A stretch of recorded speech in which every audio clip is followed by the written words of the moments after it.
And we're live. Oh, I gotta bring my microphone. Damn it, I always forget something. I'm surprised I have my... Hello, everybody. Welcome back, and this is another D&D episode, epic episode. We got visiting showman here, Mr. D-Gen himself, Alex Kim. He's now moved on to the Twitch sphere. Is it the Twitch sphere? What do you call that? Yeah. You can see him online gambling quite literally almost every night. Donking it out. Yeah. Isn't that what they call it? Watch me turn 1,000 into 0. Like literally how to stream. How to go to 36,000 and back to 0 all in the same hour. Who I literally he's done that. Yep. He can call that a fame. Have you seen that one? It was a lot of balls in the air, dude. Right. He gets overwhelmed if too many balls are floating. I screwed myself over. Oh well, the balls will do that, sir. The Yeah. balls will do that. Things happen. We have a special guest appearance by one of our very own Otis, who's new to the sphere. You can see Otis here, not on a daily basis, but a near daily basis. He's one of our dealers. He graduated our school.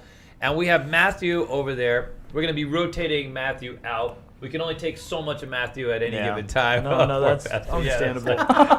So him and Mark will be, actually, we'll probably keep you. We'll probably rotate Otis. Yeah, that's probably better. At least somebody's getting rotated. Yeah, right. Someone's getting rotated. Yeah. There's rotation happening. That's all that matters. There is rotation.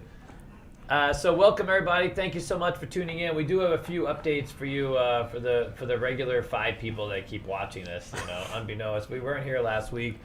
My voice is a little subpar because we were been so busy the last couple of days. I've been having to teach. I actually had to teach a lot, and so I lost my voice. But and of course, we have the other part of D.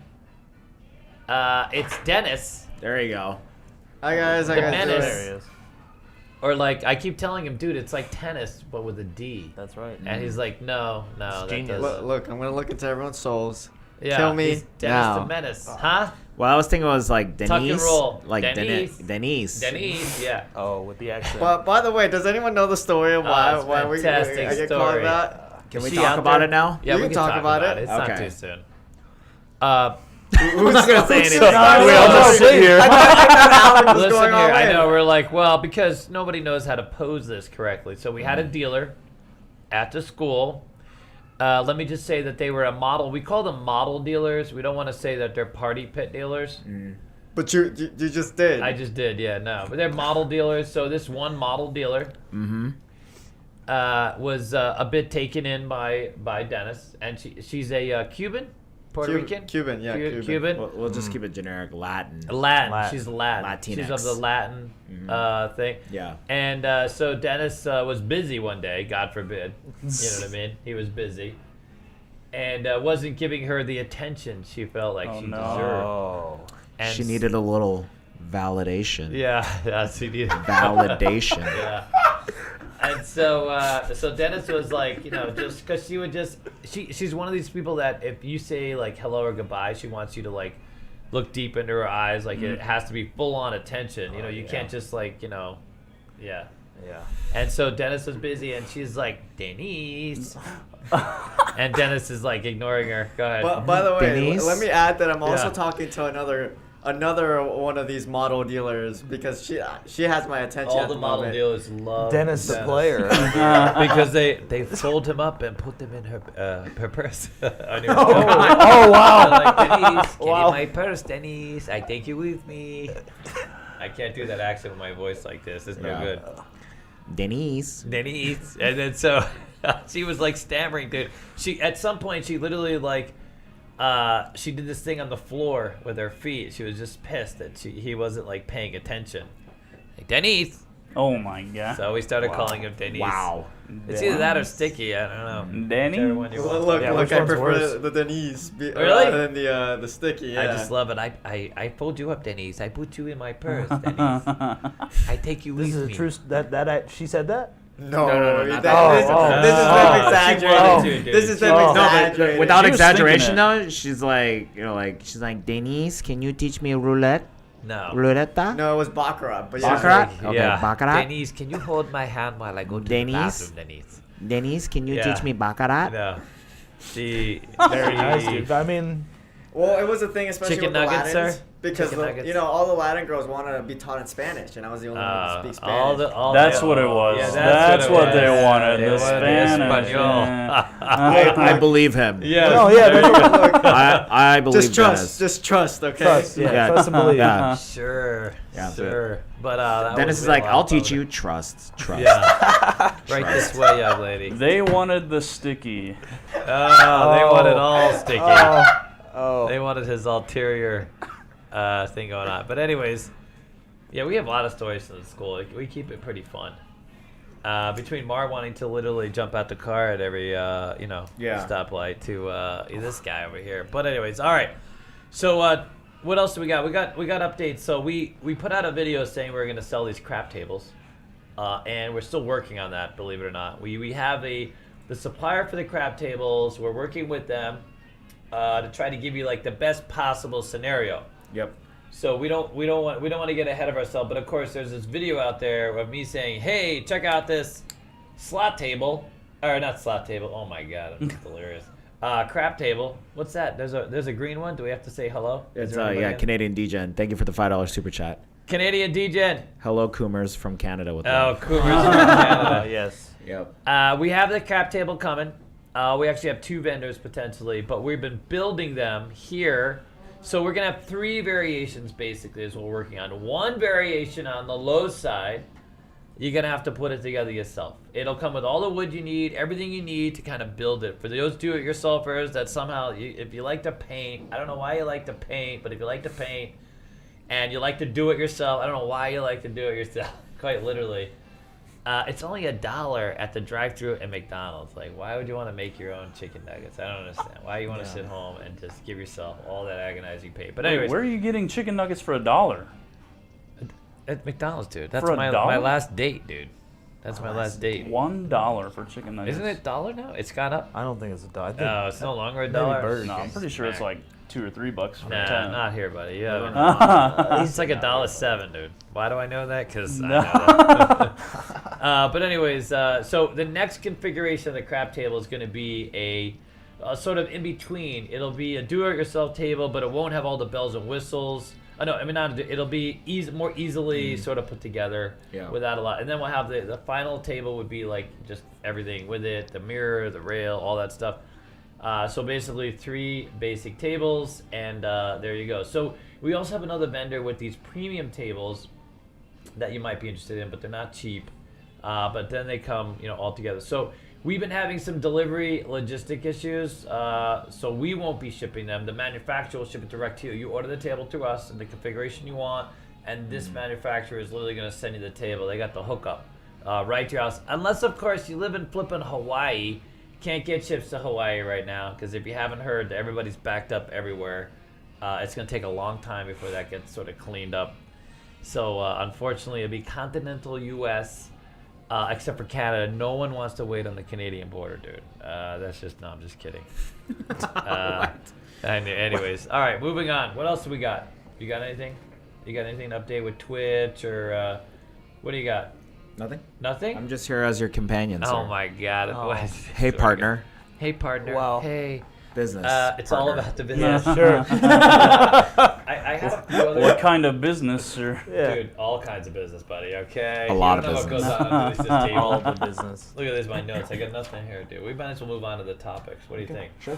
Do we have any upgrades to the store? We got some new stuff. Oh, we have a new e-commerce website. It's called shopcasinoquest.com. Catchy. Isn't that fantastic? Catchy. So we're working on that slowly but surely. We have some dealer kits going up hopefully after the show, or maybe even tomorrow. But it's a work in progress. Me and Dennis have been sort of rolling it out slowly.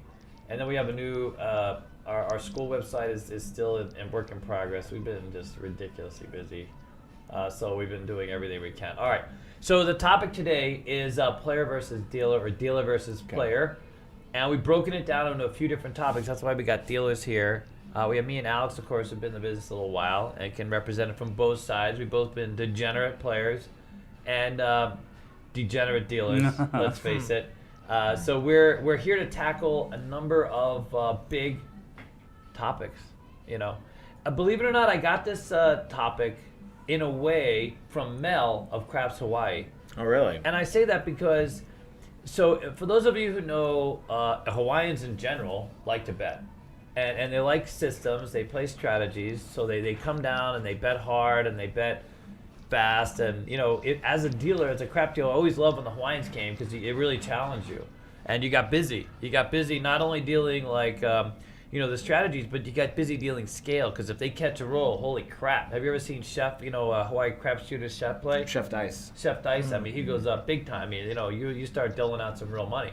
Buying in 3K, yeah. So Mel's with us. But Mel has he's got the 130 easy. He's got a few different systems, and it's amazing. We were talking about, he's got some casinos. They have dealers that just can't traffic his bets very well, and it's frustrating being a player. Not having your bets sort of cared for.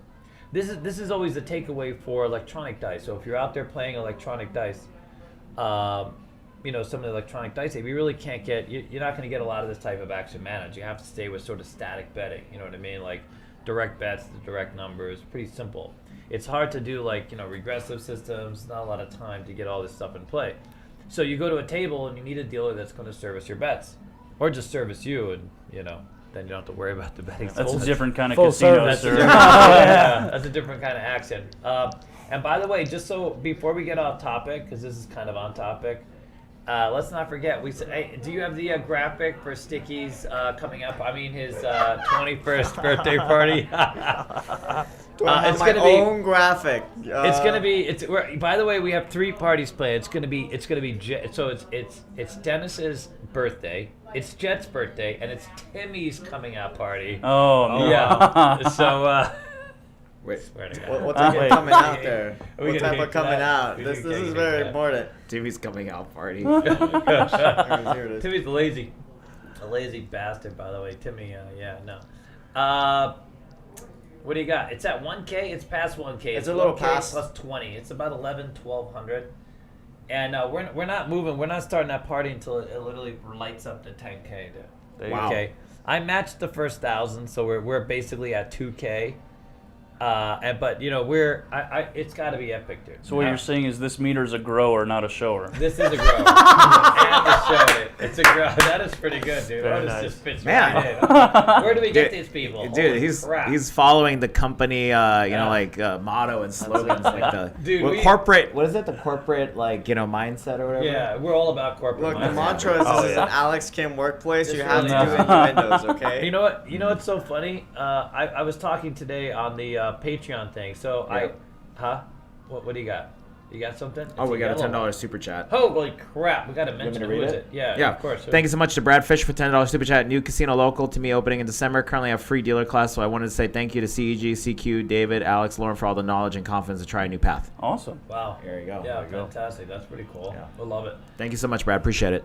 I was telling people, for those of you who actually watch, do you know that I do this thing on business? So we are actually adding a new video to Patreon. Mm-hmm. So one of them is I do this business class. I don't know what level it's on. Or it's not really a business class. It's like me talking.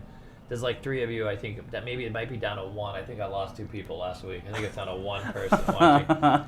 But I kind of give you some insight into the business and how we've got here, and sort of the evolutionary process. I was a business planner for years, and interestingly, it's also a story. It started out as my stories, Your origin story. my origin story. Alex did his origin story in, I think, 20 minutes. It was like 18 minutes. 18 minutes. my origin story, I think, was about 60 episodes in. Or, you know what I mean? Yeah. But interestingly, we were talking about how when me and Alex started out, we were dealers.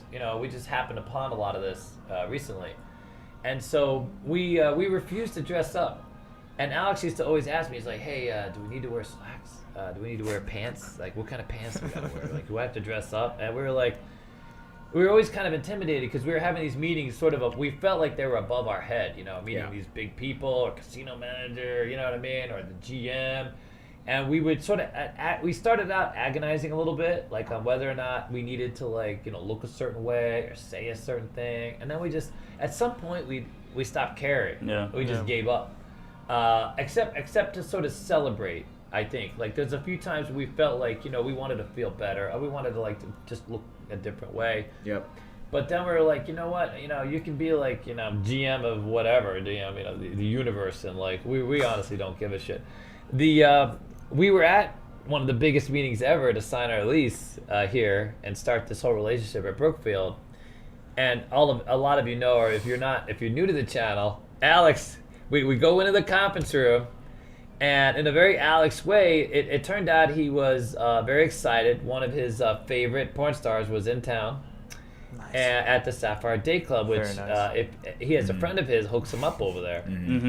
So what type of hookup?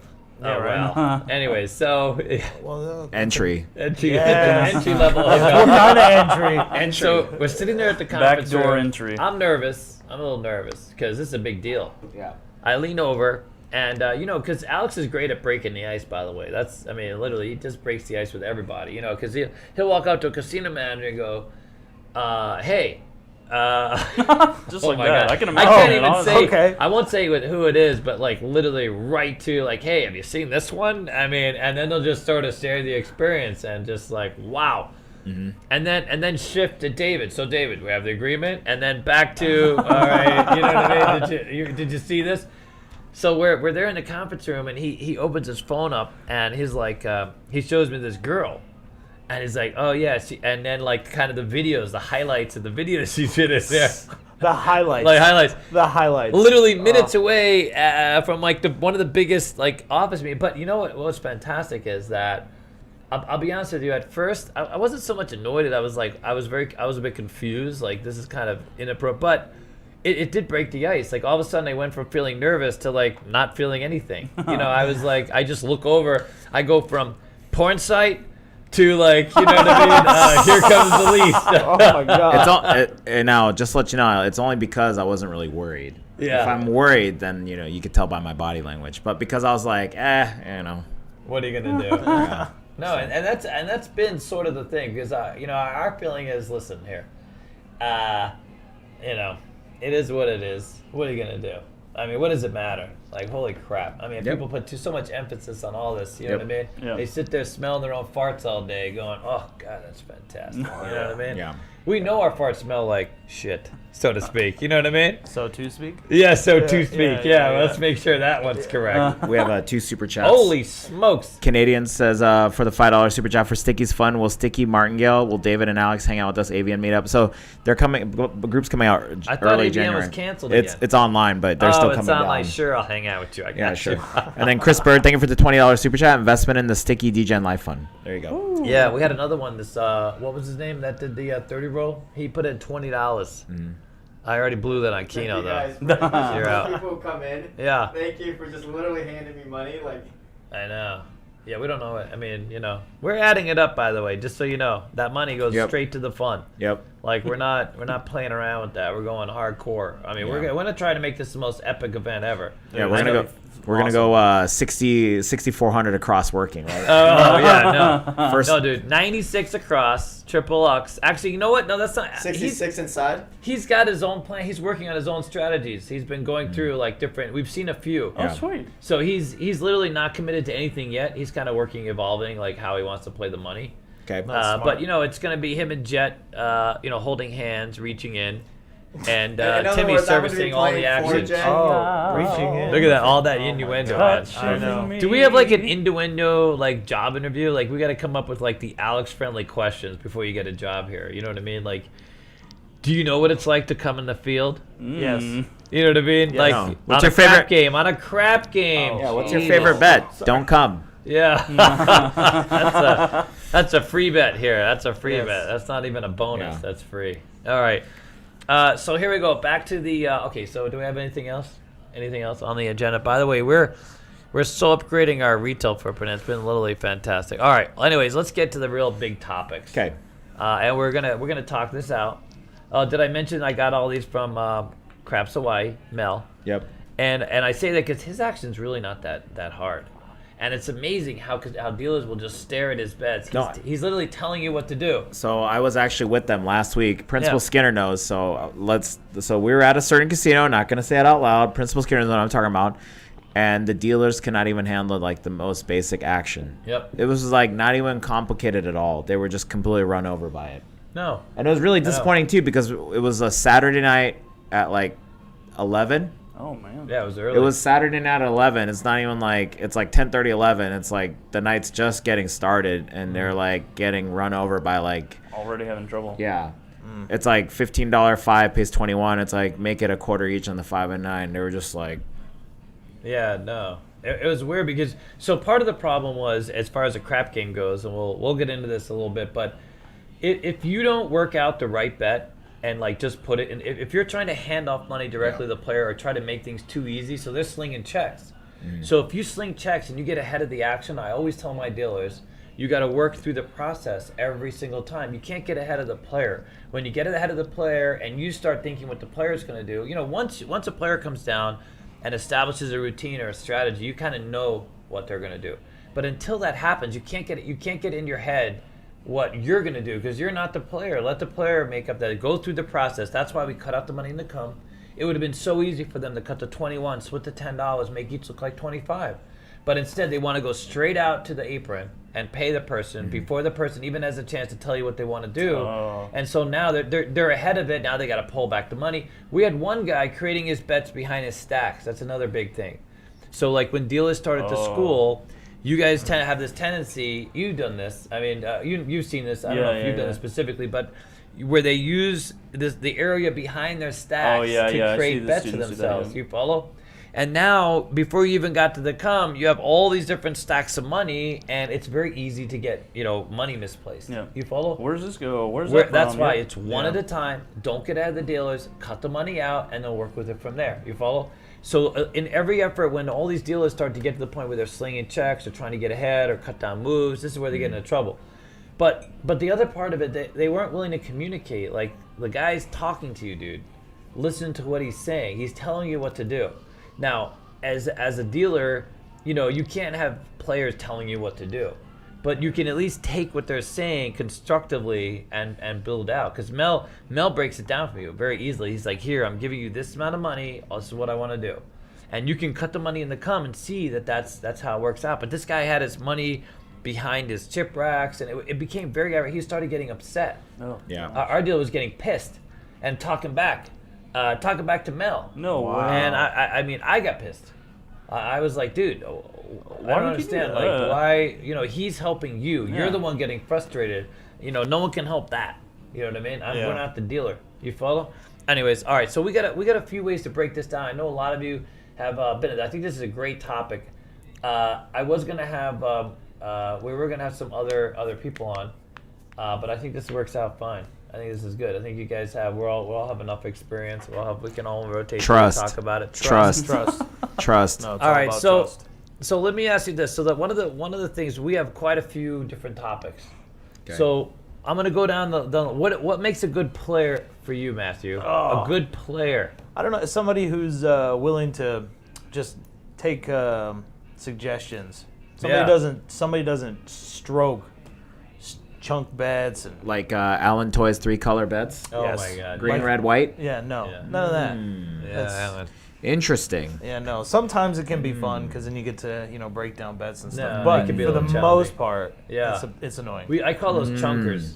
Yeah. People that can't play, bet consistently. They just put a chunk of money and exactly. They change it constantly, which really makes no sense. I mean, unless it's part of some kind of like hierarchical. Yeah, Alan Toy is like, I've got 979.50 on the 9. Yeah, that's why. It's like, no one needs that. Oof. So that's interesting. So having a player who you can communicate with. Yeah. And I mean, because most dealers will say the best player for me is just a toker, someone who tips. That's a good player. I mean, yeah, of course, but sure. That doesn't always make your night. No. Some of my best nights have been just good conversation on the table. Yeah, 100%. Just being able to have a conversation. Oh, where are you from? This, that, and the other. Yeah. What about you? When I was at the cannery, I had a guy. He was probably 70 years old. He was telling me this was like my first week there after I started working. He's like, "Your name's Otis?" I was like, "Yeah." He said, "Well, I used to work for Otis Elevator after I got back from the Korean War." Oh, yeah. I'm the same Otis. That's me. That's me. Those are my elevators. So he literally the next day brought me in memorabilia from he spent like 37 years working for them. Oh, and the Otis Elevator? Yeah. Wow. He had like this 60-year-old pin from Yeah. like the uniforms or Yep. something. He had the original plaques on one of the elevators back then he gave me. Yeah. So You know what's amazing? I actually brought this up on a different thing, but it's the older you get, the more it's about people and not things. Yeah. See, he had all these things, but he decided to have a connection with a person. Yeah. And give you the things. You know, it's amazing as you go through life, these things that were important to you it's no longer about the things, it's about the people. Yeah. You follow? Yep. And that's like exactly a sample. You know, you're Otis. Here's my Otis shit. Yep. Like, enjoy. You Pretty know much. what I mean? That was really cool. I gotta say, some of the best players I ever have is literally that. Where I've had some off-strip jobs that they can get a little boring. You see the same people all the time, but thankfully, there was always someone out of that group who I really did look forward to. I had some great conversation. They were great players and made the day go by. What about you, sir? Same thing. Like when I used to deal at the Wynn, I used to make a Wynn or a Cosmo too.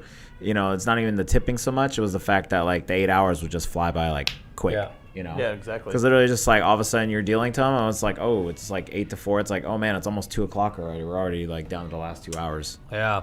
It doesn't feel like work, basically. Yeah, exactly. Yeah, it doesn't feel. I will say this. I had a player that used to come in when I worked at the Santa Fe. Before the Santa Fe was stationed, it was owned by what's her name? Oh God, I forgot. But anyways, believe it or not, it wasn't always a station. It was opened by another woman. She owned some car dealer. What did she do? She went to politics at some point. But anyways, I had this player who was always real friendly and would always lose on dice. Well, one day, he ends up winning like $15,000. Whoa. He was a terrible player. He was a complete, utter grinder. But this roll just went on, and he got lucky, and he started betting full odds, and he scored, right? And he scaled bets. Nice. And this was a guy I always looked forward to coming. He didn't tip $1. Oh. He turned out to be a complete stiff. Wow. I couldn't believe it. And it went from, because I think come on, have a little. I was some $15,000 doesn't tip and anything. Come on. you've been like my buddy for like months, coming in talking to me. The one time you win, I was like, I was a bit odd because he was such a friendly, really nice, engaging guy, and I was just it was just cheap, I guess too. But he won a lot, by the way. It wasn't a little, and I wasn't like, you know what I mean? It was literally like $15,000, $80. That's ridiculous. How about Tip the $80? $80? You know what I mean? Yeah. I mean, good He lord. called it up like 15,000 something. He gave nothing. So after that dynamic kind of started. I was like, Anyways, all right. So I think that's a good. All right. Well, here's the next one. This is going to be tough. These are a little general. Then we're going to go into more specific stuff. All right. Okay. We have a really big gambling, generate gambling. So what makes a good dealer? We'll start at the end. Matthew, what makes a good dealer, buddy? I think you got to be knowledgeable enough to explain the basics, and then Really? from there just make it fun. Make it fun. Like I mean, nobody likes to lose money. I don't like to take people's money. Really? No, I hate it. Really? I don't like it because if I'm Better taking get money, used to it. I'm just kidding. Yeah, right. Yeah, exactly. But if I'm taking people's money, then obviously I'm not getting tipped. No, 100%. And so you have to find how to make people okay with that. Yeah. Wow. That's like. And that's the fun the part. artistry. Yeah, that's the fun Yeah. part. So what makes a good dealer? I sir? think the interpersonal skills, kind of like you're saying. Like Yeah. I think I told this story the last time I was on here, but when I was dealing at the cannery, I had some Air Force guys that came into town. They were on training or something. Yeah. And every time I would go into work, they would always leave whatever table they were at to come play at my table. And they sat down and they brought another guy with them one night, and they're like, "Yeah, this is Otis. We love Otis because even though he's going to take our money, we have a good time losing it," kind of thing. Really? Yeah. So that's pretty cool. fantastic. Yeah, I think the interpersonal skills is the biggest thing. But to get there, I mean, you have to know the game well enough to be able to not have to focus on it, to have your attention elsewhere, kind of thing. Yeah, 100%. You, sir? The word that we say all the time, presence. Yeah, presence. presence, yes. That's Presence. fantastic. 100%. Yeah. You gotta have presence on a game. Gotta have the presence. I always Yeah. explain to students at the school, I tell them, I'm like, you have to be a chameleon. You have to go based off of what the players' needs are. Sometimes they don't want to talk to you. Sometimes they do want to talk to you. You have to kind of find back and forth, find that right balance. No, And of course, you can't suck at dealing. Yeah, you can't suck. Very true. Yeah. I mean, you can suck, but you can't suck. It's kind of a double-edged sword. We don't want it to be double-edged. Anyways, that's Anyways, the well, go. Yep, there you go. Yeah, presence. That's a big deal. You gotta lock it down because Yep. otherwise customers will roll you over. Yeah. It's tough to be. I think a good dealer is, for me, has always been customer service. However much, but then just like Alex said, a lot of times, there's a lot of customers that will come, especially if they've had a really bad night and they get to your table like last, and they're down to their the grind, whatever it is. They're not going to go home happy. The wife's Never get a called, good their hand. kids are going to go hungry. Rent's not going to get paid. Yep. And then you just happen to be the last cog on that wheel. And I've been there before, literally on a crap game, with people shaking, where they just shake, where they're at the point of no return.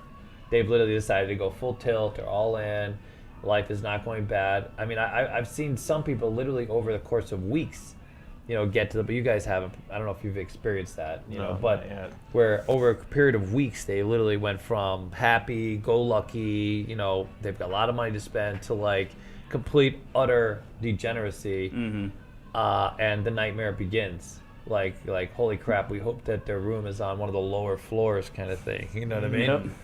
And I'm just saying. Or they're on the Luxor and they could just slide down. No, it doesn't work that way. But, oh my God. Oh, wow. Have we canceled yet? Oh my God. man, Can we edit this as we're going? What's the delay? What's the delay? Yeah. But We're gone. that sucks. What's interesting is I got off the table one time and someone asked me how'd that go, because we were dealing with a player who was quite literally on the verge of some kind of psychological event, because people go through this, you have no idea. That's crazy. And I felt bad, you know what I mean, but I'm a big believer in personal responsibility as well, you know what I mean, there's a point at which it's hard to stop, and you have to be mindful of where you are, what you're doing. I listen, I was that person for a minute. There were times when I needed to stop. But anyways, did I get off that? Did I went on? No, good fine. dealer. But a good dealer, I think, is someone that can be compassionate as well, without having to give up the game. Presence. Really, presence. All right. Yeah. All right. Here we go. Ready?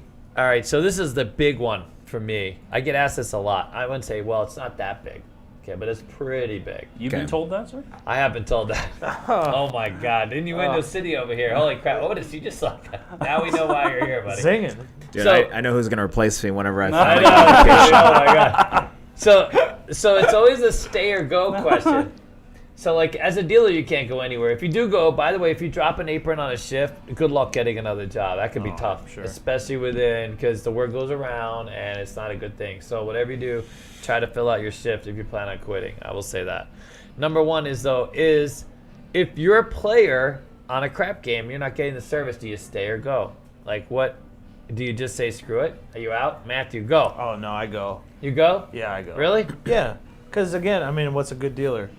Yeah, but I'm what not if you gonna have all the cameras in play and everything is there? Then what do you do? I don't know. That's What if you're at, I leave have that a up to YouTube greater channel? minds. I leave that up to greater minds. What you normally do is you turn to your easygoing business partner. I'm like, Yeah, it's okay. work it out. Trust, Yeah. trust, trust, trust, You trust, gotta have a ham sandwich. Just make sure you go into business with a ham sandwich. David Just literally. trust. Not a Wait, PBJ. question. Ham sandwich. Yes. Will you stay at the table even if they're a bad dealer, but you're having a good hand?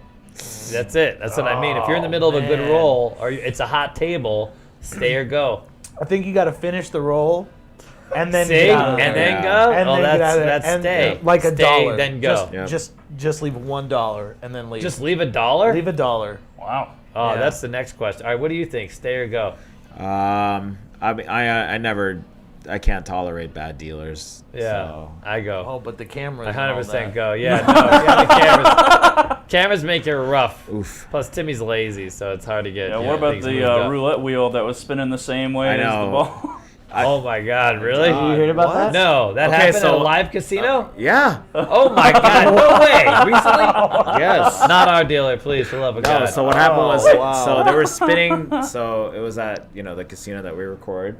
And they were chasing the fucking ball with the So wheel. no, what Oh happened, my so God! what happened was she was new or something. I don't know. I think the camera scared her, so she was spinning. They have a new side bet or something, so they were spinning the wheel with the ball.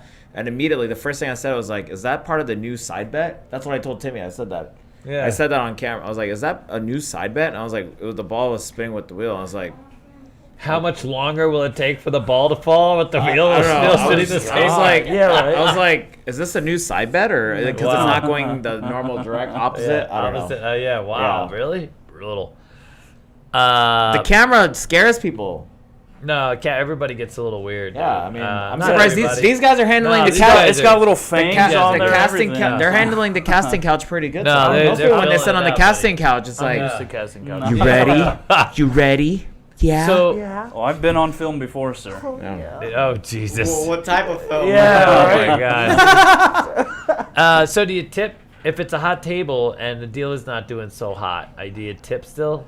Do you still leave any money? Listen, they could just be having an off day. You don't know.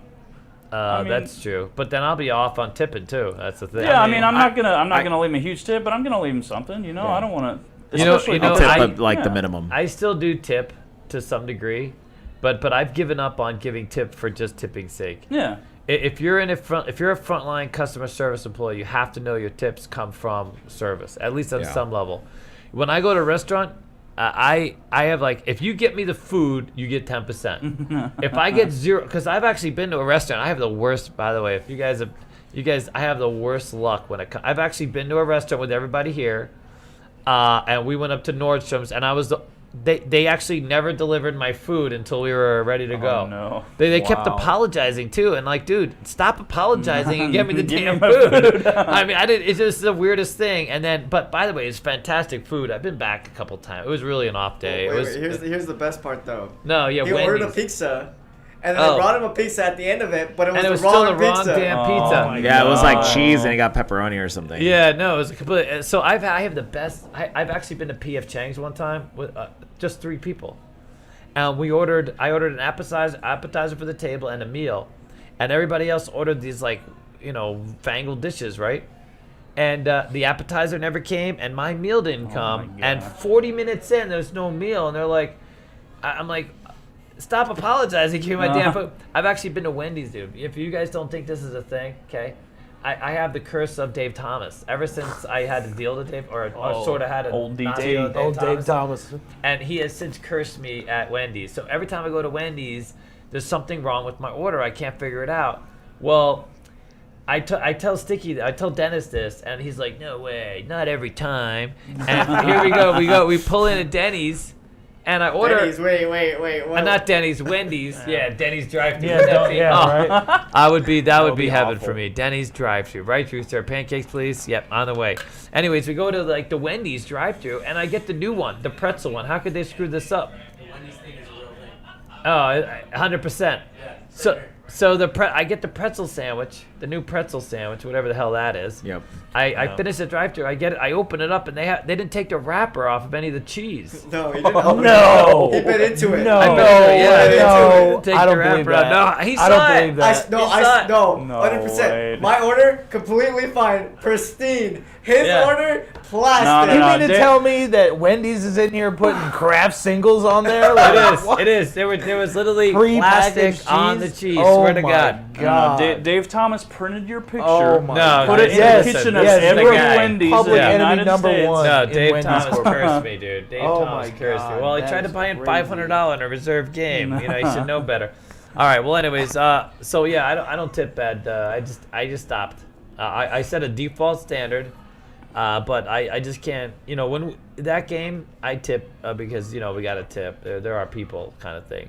But I don't. If I go somewhere and they treat me like crap, I mean, I feel like what I mean. I'm rewarding it, and then they feel like it's okay. It's not okay. That is true. Yeah, I mean, Yeah. I don't tip at restaurants, so like if my I God. get Wait a second. Yeah, I know. I realize Hold how on, that go came ahead, out. I buddy. realize how that Hold came on. out. No. Like if you get really bad service, like Yeah. I won't tip. By the way, I tip like 25%. I actually, if we've been doing well, I love the fact that these frontline servicemen. I mean, I feel like they're doing us a big favor. So me and Alex or Dennis will tell you, when we go to restaurants, if we feel like that someone's delivered a great service, and it's a $50 bill, we'll give them $100. Yeah. You know what I'm saying? Because we feel like they're, especially now in the pandemic, and we know that they're tipped employees. They make their money from Toke, so it's not that unusual for us.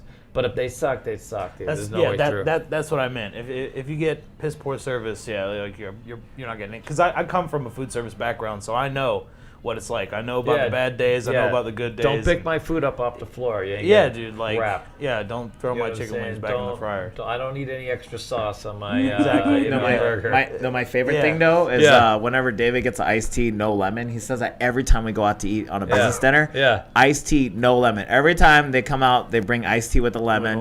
And then he's like, no lemon. He's like, yes, sir. And he goes to the back and he's like, You know they, they're just like, you know they are. And what I do is I inspect the rim, dude. I'm a big rimmer. I'm a big on inspecting the rim. He flicked the very lemon nice. wedge out and then he dumped the top half, repoured it. You know He's he drink does that. back. Yeah, I I gotta know. check this There you rim job here. Dude, the rim job. I always Yeah. checked her on the rim job. But you can see, yeah, because they just poured it in new glass. Because the lemon is the dirtiest thing in the restaurant. Okay, just so we're all on the same page. All right, stay away from the lemon and the limes because it's like disgusting. All right. But anyways, all right. Here's Hold a on, wait. Matt's so confused. Where does that come from? Well, so Because when they put their fingers, and everybody's cut, fingering like the lemons, dude. bartenders, like, you know. yeah, everybody's fingering the Okay. lemons on the I mean, rim. I guess or the I can rim. see that. Yeah, I can see exactly. Yeah, no, it makes sense. All right. Don't So- finger the lemons. Don't finger the lemons. your We lemons. prefer Finger my lemon. grapefruits around here. Yeah. Yes, 100%. 100%. Water with a splash of David grapefruit. gave us $5 Canadian. Says, Yeah. David, you do such a good job always with these podcasts. Here's a tip for you, sir. Thank you, Oh. Mr. Canadian DGen. Fantastic, thank you. See that? See, I have value, sir. Just I the have tip value. for Just Daddy the tip. David. All right, ready? All right. I'm gonna break it down. Ready? 'Kay. Here's a good one. How much service is too much service? I mean, how much is too much? Is there such a thing? I can never get serviced enough. Yeah, I don't think there is enough. I do. I can never I get do. serviced enough. Alex Kim 2021. Yeah, no, that's 100%. Never enough service. Never enough service. Never Never enough service. Yeah. Never. I actually don't like too much service in a gaming environment kind of thing. I don't want dealers to figure out all my shit for me. I want to manage my own bets kind of thing. So sometimes when dealers get ahead of what I want to do, because that might change, then it kind of takes away. It takes time. It can be frustrating, especially if I'm doing, 96 across and they're already. If they service me, and they're great at it, then I kind of go along with it. But I don't like that half service kind of thing. You know what I mean? Yeah. Where you're like, you're only happy to be here because you have to be here. Yeah. Yeah, no. What about you guys? Do you provide? When do you think is too much service? Oh, I'm obnoxious, so it's always. You're I'm always. You're always just I'm on always point, all about it. over the top service. Really? Yeah. I mean, because I've actually run into customers who really do not like you servicing their cum bets, or they don't like you servicing their cum. You know what I mean? Wait. Why did you correct I yourself know, I the just first corrected time myself. to Okay. go back to the more? So because I see Alex here, and I know that some people out there are just not understanding the language unless it has a certain slant to it. But basically, when you have something in the cum, and the dealer wants to service that, they're like, no, leave my cum alone. Yeah, I always say, hey, don't service me when I'm playing Don't Come. Yes, I swear to God. Oh my God! How are we a channel? What happened? That's what I say that every Yeah, time. no, I know. Don't service. Don't service me when I'm playing Don't Come. Yeah, no, 100%. Craps. By the way, whoever came up with all the terminology in craps was literally like your cousin or something, dude. Like quite literally, it goes back in your family at some point. Can you tell that there was a guy? Apparently, some guy wants us to grow up. Oh yeah, no. Oh. So someone real quick before we finish Yeah, that no, question. 100%. Mr. Bob was like, he's like, you need to grow up. You need to go. And I was like, hi Bob, thank you so much. No, have a good weekend, Alex. Yeah. That's the whole That's not point. gonna happen. Grow up. No. No. No, this is much we're- more we're fun. happy. We'll grow No. up with everything else. Yeah. I got my bills are grown up, kids Yeah. are grown up.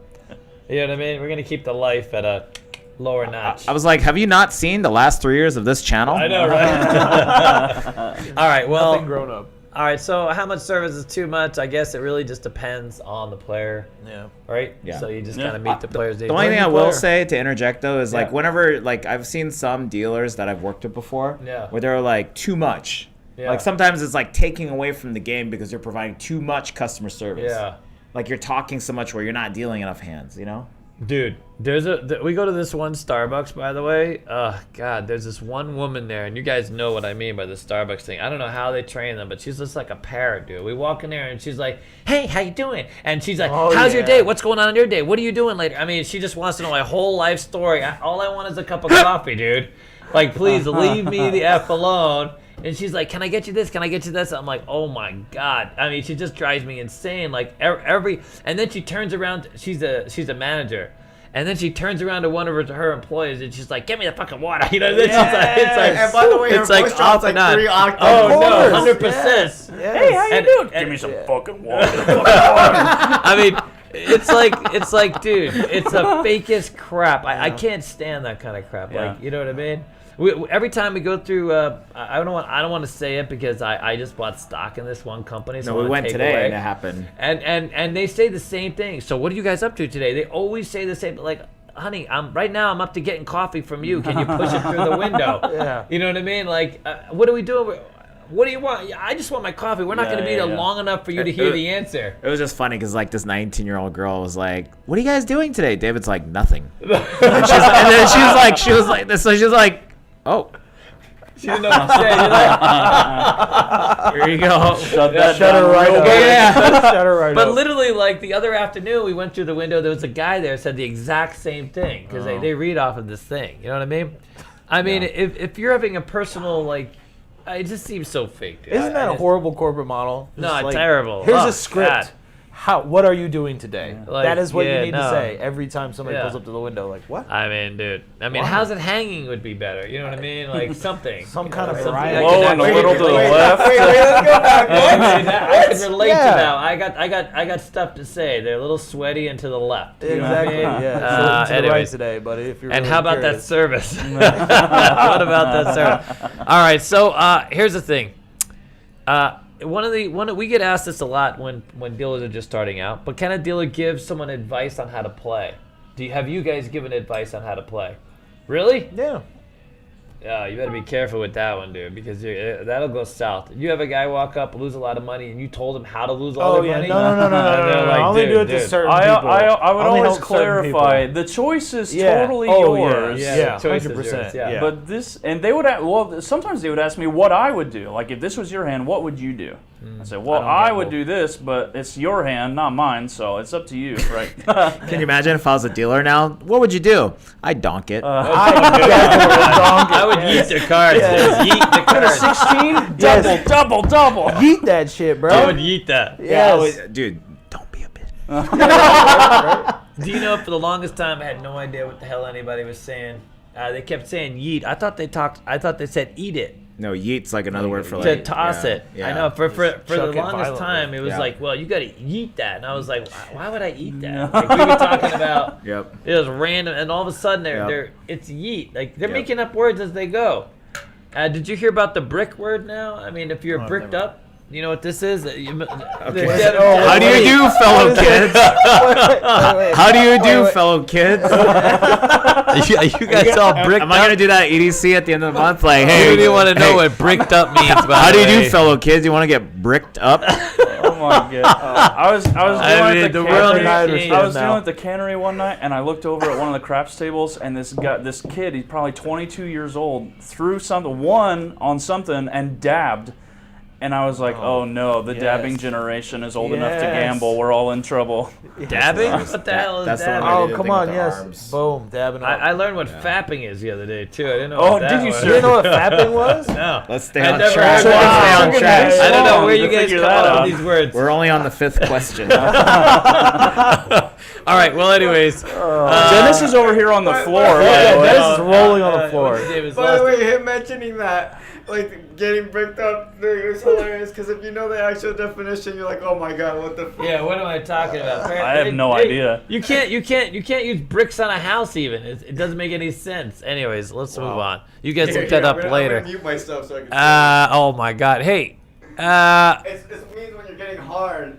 Oh my Oh, God. wow. Oh. Yeah, there you go. Put that right out there. Thanks. Thank you for I a literally PG-13 could go rating. the rest of my life without it. Now you know, and knowing is half the battle. All right, so here's the thing.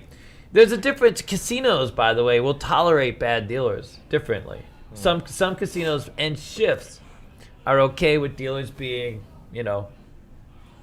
not about the service. Some shift bosses just like you to dummy up and deal. And they'll tolerate bad behavior. It doesn't matter. The dealer can suck or whatever, and the casino's like, yeah, screw you. That dealer is like just brought in all the money this month, so there you go. Not much to do. What do you feel about that? I mean, I guess it's kind of one of those it is what it is type things. You know what I mean? Would you work for a casino that promoted bad behavior, dude? No. Because that used to be a thing in Vegas. You had to choose your battles, and you know, the bosses used to have all the power, but there were casinos that a lot of dealers avoided because that was the issue. I mean, we know one where we never sent any dealers. They've called us. I have this story quite literally of a shift boss putting their hands on a dealer. Oh. And physically removing them from a pit because of some understanding that they had. In the middle of a shift. It was amazing. I was shocked that this was a true story, but it was a witness. But, you know, this is the kind of thing. So there's like, you know, this goes on. Not as much now as it used to. Yeah. But you'd be amazed at how many bosses give tacit approval to bad behavior because it changes the customer behavior. So let's say you have a customer who is, they want to be locked down, they're winning, whatever the case, they want to change the dynamic with that player. They're happy to they'll send in the rude dealer who's really quiet and stiff and is not going to engage and not going to be personal. Yeah. You know what I mean? I mean, they do it on purpose. I mean, there's one casino here in town that we absolutely will not send dealers to at all, period. They beg, too, by the way. They ask, and I'm like, nah, we're good. They no longer have a casino pit. Yeah. That's how bad it is. Wow. They couldn't find it. I mean, dealers knew. Listen, when you start advertising on Craigslist for casino dealers, things have That's gone when you south know. for your casino. That's You know what when you I mean? know. Like that's your pool of new dealers. That didn't work out well for you. Okay. Have you guys experienced a sweaty boss, like a boss that sweats the money yet? I have not. Really? No, everybody's been really cool about the money. No, 100%. So that's a thing nowadays. There are not many of those left. The bosses where their income or their bonus is attached to the win. Yeah. It is far and few. You know, they get a bonus for the casino on a whole, but you don't get a lot of sweaty bosses. That used to be a really big deal back in the day. Mm-hmm. So if you were a player, you could get a sense of it, by the way, where next thing you know, you got a dealer and 10 bosses watching the one game. You know what I mean? God forbid you were winning. And it would literally, again, completely change the dynamic. All right, we're gonna. All right, so here we go. Ready? Okay. Those of you who are crap dealers, and I'm gonna put this out there because we have quite a few. We have a big community of dice setters, people who like to dice influencers. They take Ronnie's course. They like to set the dice. Yep. The problem, of course, with dice setters, they can't. First of all, you can't set the dice ever. A lot of casinos just say no. The casinos that allow it mostly have some type of protocol in place, like you have to release the dice in X amount of time. They won't let you just set forever. You got to be efficient at it, because you'll have people come up who are new to dice setting, and it takes them a half hour to set the dice. They got to get a roll. What do you guys? What's your feeling? What's your takeaway from dice setters as dealers, as crap dealers? I mean, all the advantage. If you can get it, get it. Yeah. Like you don't care. Yeah, no. Set those dice. Yeah, set the dice. What about you? Have you seen a lot of dice setters? Well, we have some here at the Casino Quest that come in. Yeah, it doesn't really bother me. So as long as they're not taking half an hour to set the dice, right? No, that's when it 100%. kind of gets like. And most dice setters know that. They set up in a position where it's convenient. Yeah. And they try to get it. They recognize that's a thing. I will say that I've had bosses who really hate dice setters, especially if they do a lot of wonky stuff. Obviously you got to hit the back wall. They'll always get shit by that. But I used to have a couple setters that used to do these literally these air time throws. Big arcs in the air, and so bosses hated that. Back in the day, the cameras couldn't really track the dice because they would go up past this point. So they'd be like, listen, you got to bring them down. But my thing with dice setters has always been, as long as you're tossing the dice, you're not taking too, or you're not going off the mirror, stuff that gets in the way of other people playing, or the practice rolls. Rolls you're can drive you tossed against the back wall 100 times. That can drive you a little crazy. Yeah. Well, and the other thing that I hate the most, not so much with dice setters, but where they fling the dice back at you. They take two and they fling them back, or they, you know what I'm saying? Instead of just take your dice and let me retrieve the dice, because it's hard enough. It's not easy, by the way. I think it's the guy with the 1 minute, like free throw shooters in the NBA. They have the routine that they always practice. Yeah. It's the one where it's the wipe up setting, wipe up setting, wipe up, and it's a 30-second thing. See, that's not even dice setting. That's real ritual crap. Mm-hmm. You know what I mean? That I think is just silly. Wear your lucky underwear. No, Yes. yeah, 100%. We used to have the guy that used to have to Pillow. like do this and the whole thing, and then put him down, Yep. and then you know what I mean. Oh my Yep. God. And that's not dice thing. That's just ritualistic. Yeah. You know what I mean. Yep. Yeah. All right. Good. Ready? All right. So what do you expect? Here's the player. Let's see, not the player. The deal. So what do you expect as a tip? What do you want as a tip? Oh. Let's start with blackjack. In blackjack, what do you expect as a tip as a dealer? Especially you work table jobs. So what do you want? Yeah, I mean, if you say you got like 145 left, right, and I give you 15 back in red, I mean, just one of those red would be beautiful. That's it. You know, you're still walking away with all that other stuff. Yeah. You know, that's really it. I don't expect you to put me up every hand or every other hand or you know what I mean. Yeah. But if you get like a big, huge payout, Yeah. like I mean, just a little bit. Yeah. No. 100%. Yeah.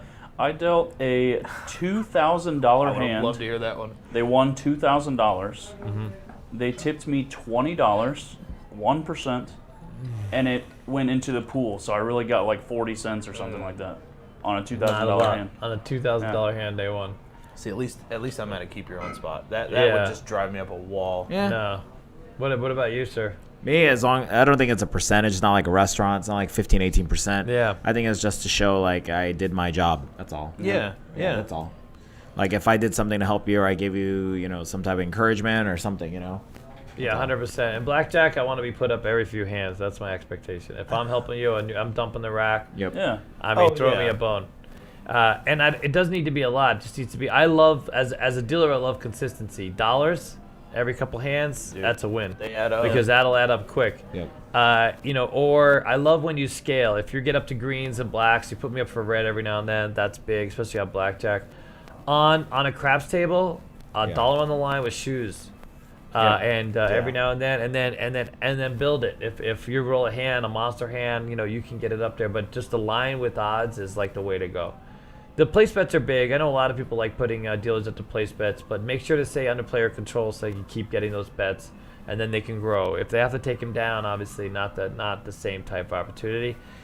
And my feeling with craps is you got to go one way or the other. Either you tip while you're playing, which some people don't like to because they're superstitious. They feel like if they put a dealer bet down, it changes the dynamic.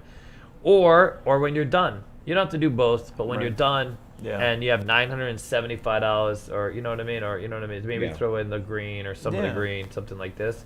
It doesn't have to be a lot, but just know that most dealers make Cosmo dealers, minimum wage. So unless they're collecting, of course, they get a lot of tips, quite frankly, because that's the play. But if it wasn't for Tokes, it wouldn't be a job. You know, it'd be a $9 an hour job or whatever the hell minimum wage is. You know what I mean? It's not a great job. All right, ready? So if you're a player, do you ever point out the dealer mistakes? Do you make a big deal about it? Only if it like which game? I mean, let's say blackjack. Let's keep it simple. Blackjack? I mean, if Blackjack it's or like craps. counting cards and I'm about to get hosed, yeah, of course. Yeah, no, 100%. Yeah. So like, because I know in Baccarat even, you know, if a dealer makes a mistake, you have to point it out right away because it could be the difference between, you know, in craps.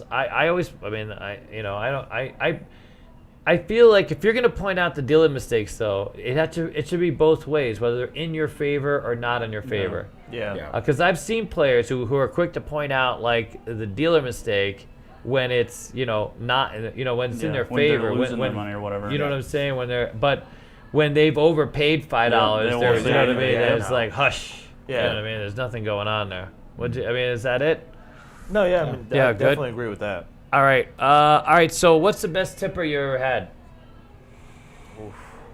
Best toker. I had a guy at the cannery. He was playing two hands at a $25 minimum table. He's playing two hands, $250, $300 a hand on both hands. And Oh, he yeah. would, like every 2 or 3 hands, he'd bet $25 on each hand for the dealer. Oh, that's nice. And I think I was running out of greens, so he hit both hands. So I got $100, but I had to color it down and drop a whole stack of reds into the toke box. Oh, so I had really? no No green. green? Wow. What about you, sir? Oh man, I was dealing Texas Hold'em the other day, and Really? a very generous gentleman was playing $300 a hand, and Wow. was killing it, and dealt him 3 winning hands, and out of that he tipped me $275. Wow. So yeah, Nice. it was Good. fantastic. Nice. That yeah. Yeah, that was a great day. What about you? I know you got some biggies. Yeah, Cosmo. We had a guy. He could get at 3 hands, 25,000 a hand on blackjack. God. So he was like, "You want to take it or play it?" I was like, "Play it." So he bet 25,000. He bypassed the toke limit on the betting spot. So he betting it for himself. He betting it for himself. So he bet 25,000. He won. So it's 50,000. He took the 50 and threw it to me. So I dropped that in the box. Wow. For the Oh dealers. my God. Wow. So that was cool. Yeah, so I have never gotten any kind of bet like that. I've had someone when I worked at the Rio were pretty much the best bets we had for dealers. But interestingly, we had a guy at Texas Station of all places that bought it for 50,000 and managed to win a couple $100,000. And he started giving the dealers like $300 place bets. Oh wow. And consistently he'd be like, "Here, that's a bet for you." He would be at a limit. It was $1,000 table, but he would have 1,200 and one with 2,000 odds. Like he was put betting, place betting, and the dealers ended up locking up. It was amazing. That wasn't the best job, but while he was there was a couple $300 days, and they were just based on these fantastic place bets. He was really consistent. And then he would throw up a line bet. It was a really weird bet, chunker, right? Chunk better, which I'm not a big fan of. But he'd have like $800 on the line and $15 C&E, and a crap would roll, and he would be same bet on the C&E. Oh, like it didn't make any sense. Wait a second. Like you lost $900, you get $45. Now you're at C. You don't want to press. You don't want to parlay. Right. Like what is this $15 bet here? I don't understand. But sometimes he would just hand that into the dealers too. So I was like, no complaints, dude. Yeah. But he was what definition of a George. He was very generous when he was winning. Yeah. When he wasn't winning, not the happiest fella. You know what I mean? You had to put up with a lot. He would move around tables too. If you weren't able to deal to him, he would move around quickly. He was a pretty aggressive guy. All right. We're almost done, by the way. Okay, here's the one. This was submitted by Same Bet Dave, actually. Okay. It says, do you read the table before making certain stick calls, or are you given a script of stick calls you have to stick with? That's interesting. I never. Okay, so does anybody actually know the answer or care to answer this question? Do you read the table? I feel like I'm the only one qualified to answer this question, I think. Oh well, by all means, then take it over. I know, right? Jesus. So I know. Is that, you have an answer? No, I mean I was just gonna say I feel like you have to read the table always. Yeah, you you always gotta have read. to know who you're You doing have a to. script. There's definitely a script. There's Yeah. key things you have to say when you call the dice. But you can read the table and say, "Hey, we have a winner. Pay him on the line." You can add some excitement, talk about the table, read the table, and incorporate, what's going on. You don't want to say like the guy shooting from the don'ts, and we have a winner, sir, on the line. But we have a fantastic, same good shooter. Yeah, that's true. When you're betting DP and it's like 6 winner. Yeah, you're like winner. Yeah, pay. I mean, don't pay. You know what I mean? Winner, It can by be the a little way. awkward. That's true. That's Especially when you have everybody on the DP screaming out for the 7. You know what I mean? That's happened before, by the way. That's interesting. Yeah. So, I mean, the short answer to that is, you got to read the table. I mean, it's fun you don't have to read the table, but it's fun if you do, and it keeps engagement. You can talk about the bets. You can see someone doesn't have a 9. You can help the base person out from the stick and say, "Hey, would you like a 9, sir?" You can kind of call it out, that kind of thing. All right. Here's an interesting one. Another one from Same Bet Dave is, does it irritate you when players do their voodoo video before throwing the dice, or is it just part of the fun? Their voodoo meaning like their wind-ups and stuff like this. Oh yeah, 100%. No, I think it's part of the fun. Really? Yeah, because especially when it doesn't go the way they want it to go, because then you get to just laugh to yourself and go, That's all that true. for nothing. No, that is true. I love to. Oh my God, we're getting all these calls all of a sudden. I used to love rubbing it in a lot, and I regret that a little bit now. Because I'm sure it didn't come across well. I mean, that poor bastard chasing the 12s, and then yeah, no. I mean, so I don't know. Are you guys ever get really sarcastic? Do you talk smack about I've without never trying been without? sarcastic in my life, sir. Because Jesus Christ. It's said in a sarcastic tone. Because sometimes when players, because I used to do this thing when I would go down to the cum, and I would have a player giving me a hard time. I would make this L as I went to collect all their bets. You know what I mean? Man. And that was always a tough one. Passive-aggressive. I had a little passive aggressive on the line, Really And- quickly, Big K, thank you for the $10. Thank for you, Dennis thank and you. Jet's birthday bash. Oh, fantastic! Awesome. It's gonna Thank be you. like the best. Yeah. Okay. All right, ready? Do I have any more? Do I have any more? Dude, that's everything, dude. Do we have any? It was gonna be the next time is gonna be story time. Worst players, worst dealers, best player, best dealer. I got tons of stories. You got any stories about? How about this worst dealer you ever encountered? Who's got a story? Worst dealer? No, I don't want to out anybody. I'm out. No, really? I'm out. You don't want to out anybody? I mean, you think that I have some that You don't have just to use names. Yeah. yeah. You don't have to say Matthew's name. I know. Yeah, no, you don't. You But don't. I mean, have you guys ever had a really bad dealer experience? Just rude. I mean, Just rude dealers. yeah, just rude Oh, dealers or man. dealers that don't like to have fun or I don't know. But I've had some. I mean, one of the classic stories back in the day. There used to be 2 1/4 outside, 75 cents a number. I mean, 3 numbers. At the point, it was like 9, let's say. And if you went to the Horseshoe, if you hung out at the Horseshoe a lot, you would encounter some of the worst customer service dealers like ever devised. And it was because they had they could sling checks, they could drink. You could drink and get stoned completely. As long as you could stand up and deal, get out of here. you were free. No, Wow. 100%. Oh my god. I used to literally smoke. I wouldn't inhale. Okay, just so we're clear, I didn't inhale. I was a Golden Gate dealer getting high at the Horseshoe dealer break room. Wait, I thought in the you middle- let you inhale. So how are you getting? How are you Listen getting high? here. Yeah. Because contact high, you know how it works. On brink. Wait. On brink. Wait, so you Going don't across inhale, but you get contact highs though. Does anybody recognize him? Is he a thing? I mean, what is he doing over there? I don't understand. Is he Well, I calling guess us you can the- just fade to black. What's going on? Yeah, fade to, but yeah, he does have all the controls. Yeah, right. So one of a classic story which I love was they have this table that's outside, that was literally like in the middle, like as close as you can get to the street. A guy comes up and they've got this huge game going, really busy game. Guy comes up and reaches in his hand and goes 2 1/4 outside, and the dealer says, "I'll get to you in a minute." The guy's like 2 1/4 outside. The dealer picks up his money, throws it literally outside, and goes, "There you go, 2 1/4." Oh my god. Bet. No, see, that's not bad. Dennis, That's you're still awesome. muted, they said. Oh, that's better. I shouldn't be. Oh, you're good? Really? Okay. That's what Snapper says. Snapper says you're muted, buddy. Oh, by the way, Snapper. Oh my God, everybody talks about your roll. They're like Yeah. epic. That is an epic roll. It was Yeah. an epic roll. Ridiculous. 30 numbers with no No. 7. That was pretty epic. We had a dude. group of guys come in yesterday. He was well practiced though. 4 guys came in, and one of them had never played before. Threw 25 in a row, and they're all like, "Oh, it's like Snapper Jr. over here." Oh, Snapper Jr. Snapper Jr. Yeah, no, I get it. All right, so I've seen dealers spit. I was on the stick one time, and I was almost attacked by a meth head dealer who clearly had some aggression issues. A method dealer. Is he a dabbler? Yeah, he was a dabbler. no. Yeah, he was a Oh, total boy. dabbler. Oh boy. But I've had some. I've seen dealers on the other side of it sort of have like these nervous breakdowns, and I mean there's lots of stories. I guess man, I have an epic one, but I just can't share it. I have a guy who I don't know if this qualifies him as being a bad dealer, but he started out on the stick. He ate something bad at the casino, and they didn't want to tap him out for the stick to go to the bathroom. Oh. So he took matters into his own pants. Oh, no. Yes.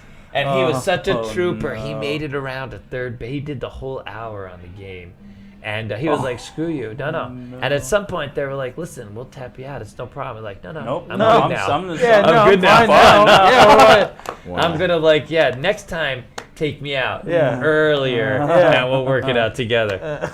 Sizzler, just want to say thank you for the 10-pound super chat. Stick it on the field. Genius. Genius. That is genius now. We love it. Genius. The farmer Um, makes his millions in the field. God, I do have. Oh God, I can't share it. One of these days for Patreon, I'll share it's bad. But anyways, all right. So how about the worst players? Worst players. Yeah. You got a worst player. You got a story of the worst player, dude. We can't share it on this though. The podcast probably. Ford Fiesta guy? Oh yeah, that's good. Oh, no, that one's not. Show him the face of the just show him what they look like. the chip? The chip story? The chip. Oh yeah. If you're a Patreon, you're gonna get this video. But yeah. Tay, did I mention we got new? We have the vlog, the unedited raw version of the vlogs are going up there, so you guys will be able to enjoy that. So if you watch the vlog, edited, not. oh, it's raw. a little edited because I go off the rails on the PC crap. But if yeah, because the vlogs on their own are just full gluten-free, vegetarian friendly. Just so we're clear, okay. But yeah, so we do have the. What else? Don't we have something else on the vlog we just talked about that we're gonna have up for free, on the Patreon side? No? We're gonna have a vlog where you guys are gonna lock in the cheap rates, the dealer rates. So sadly our dealer rates are going up, but those of you on Patreon, you get it cheap. So there's that. All right, so ready? You guys don't have any best player stories, no? Who's your best player? Oh, I I thought think you that said worst player. I think that George That George? from UTH. Yeah, because your experience is a bit abbreviated. Yes. So Yeah. you too. What about your best player? I don't know about best player. Definitely have a worst player. Yeah. Oh, really? Yeah, she was at the table by herself, just losing for like 30 minutes straight, screaming at me, telling me that I should stop cheating. Oh, really? And yeah, I'm 'Cause, like, yeah, of course. yeah, You're all about it. but I'm like, if you really are that convinced that I'm cheating, why are you still playing at this table? Yeah. And I literally said that to her. She said, "Shut the fuck up and deal the cards." Whoa. I was like, Wow. okay. And then she Wow, kept brutal. losing, and then she would throw her cards at me when she lost, and it was a mess. But it was the cannery, so they didn't care. They just wanted the action, right? No. Yep. What about you, Sarah? Do you have a best player? Best player was that guy, the tipper. And then the worst one, hey, Dennis, can you pull up a picture of Count Chocula, the cereal? Yeah, you're giving me some. Oh, really? Yeah, pull it up while I'm explaining the story. Here, Yeah. Do you have one, sir? Yeah. By the way, we're supposed to get Mark in here too to add his Oh, commentary. yeah, we could throw a mark in here. Yeah. You want to go? We'll Mark in here. Yeah, whatever. I gotta use it. I gotta hit that. That way you can. Where do you gotta go? We gotta close at 7. Mhm. What do we got? Well, Count I'm Chocolate? here. This guy However, look like Count I'm here however Chocolate? long you need me here, but. All right, good. I have all these. Oh Hold on. my God, no. Okay. kidding. Yeah. Perfect. Yep. Yeah. There you go. Perfect. Really? Yeah. There's a guy that looks like that. Yeah. Can you zoom in on that bad boy? I'm trying to open it. There you go. Okay. Perfect. All right. So I dealt to this guy. He literally looks like him. Really? Yeah. He literally looked like Count Chocula. What's his name? I can't even remember his name. So at the Cosmo, he's allowed to play 3 hands at $25 to $25,000. 25 to 25,000. He can play 3 hands, $25 to $25,000. Wow. Wow. He has $1 million credit line. Literally looks like Count Chocula. I literally haven't had that cereal since I was like 5. And then the second he walked up to my game, I was like, you know that feeling where you haven't. It was like amnesia, like you felt it. Oh yeah, yeah. It was like him or like the Munsters. What's that Uncle? What's that guy? From the Uncle Munsters? Fester. Uncle Uncle Fester. It was Fester. like Addams Uncle Fester and family. Count Chocula. Oh wow. Yeah. So, anyways, this guy worked me harder than anyone's worked me harder in my life. Really? Oh yeah. He's a rainbow better.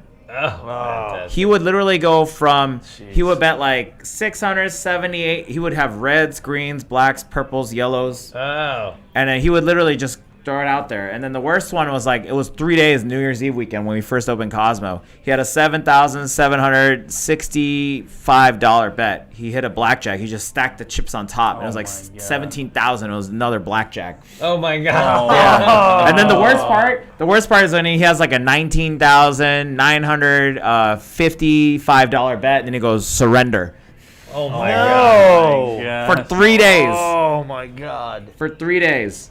Wow. Yeah, No. that's brutal. Oh man. That's Yep. literally the worst. My Yep. my best player bought me a car. Wow. Dude, yeah, I got worked. So there you go. You didn't get a car? No. I literally had a player buy me a car once. After the fact. That was one of the players that I took out to play.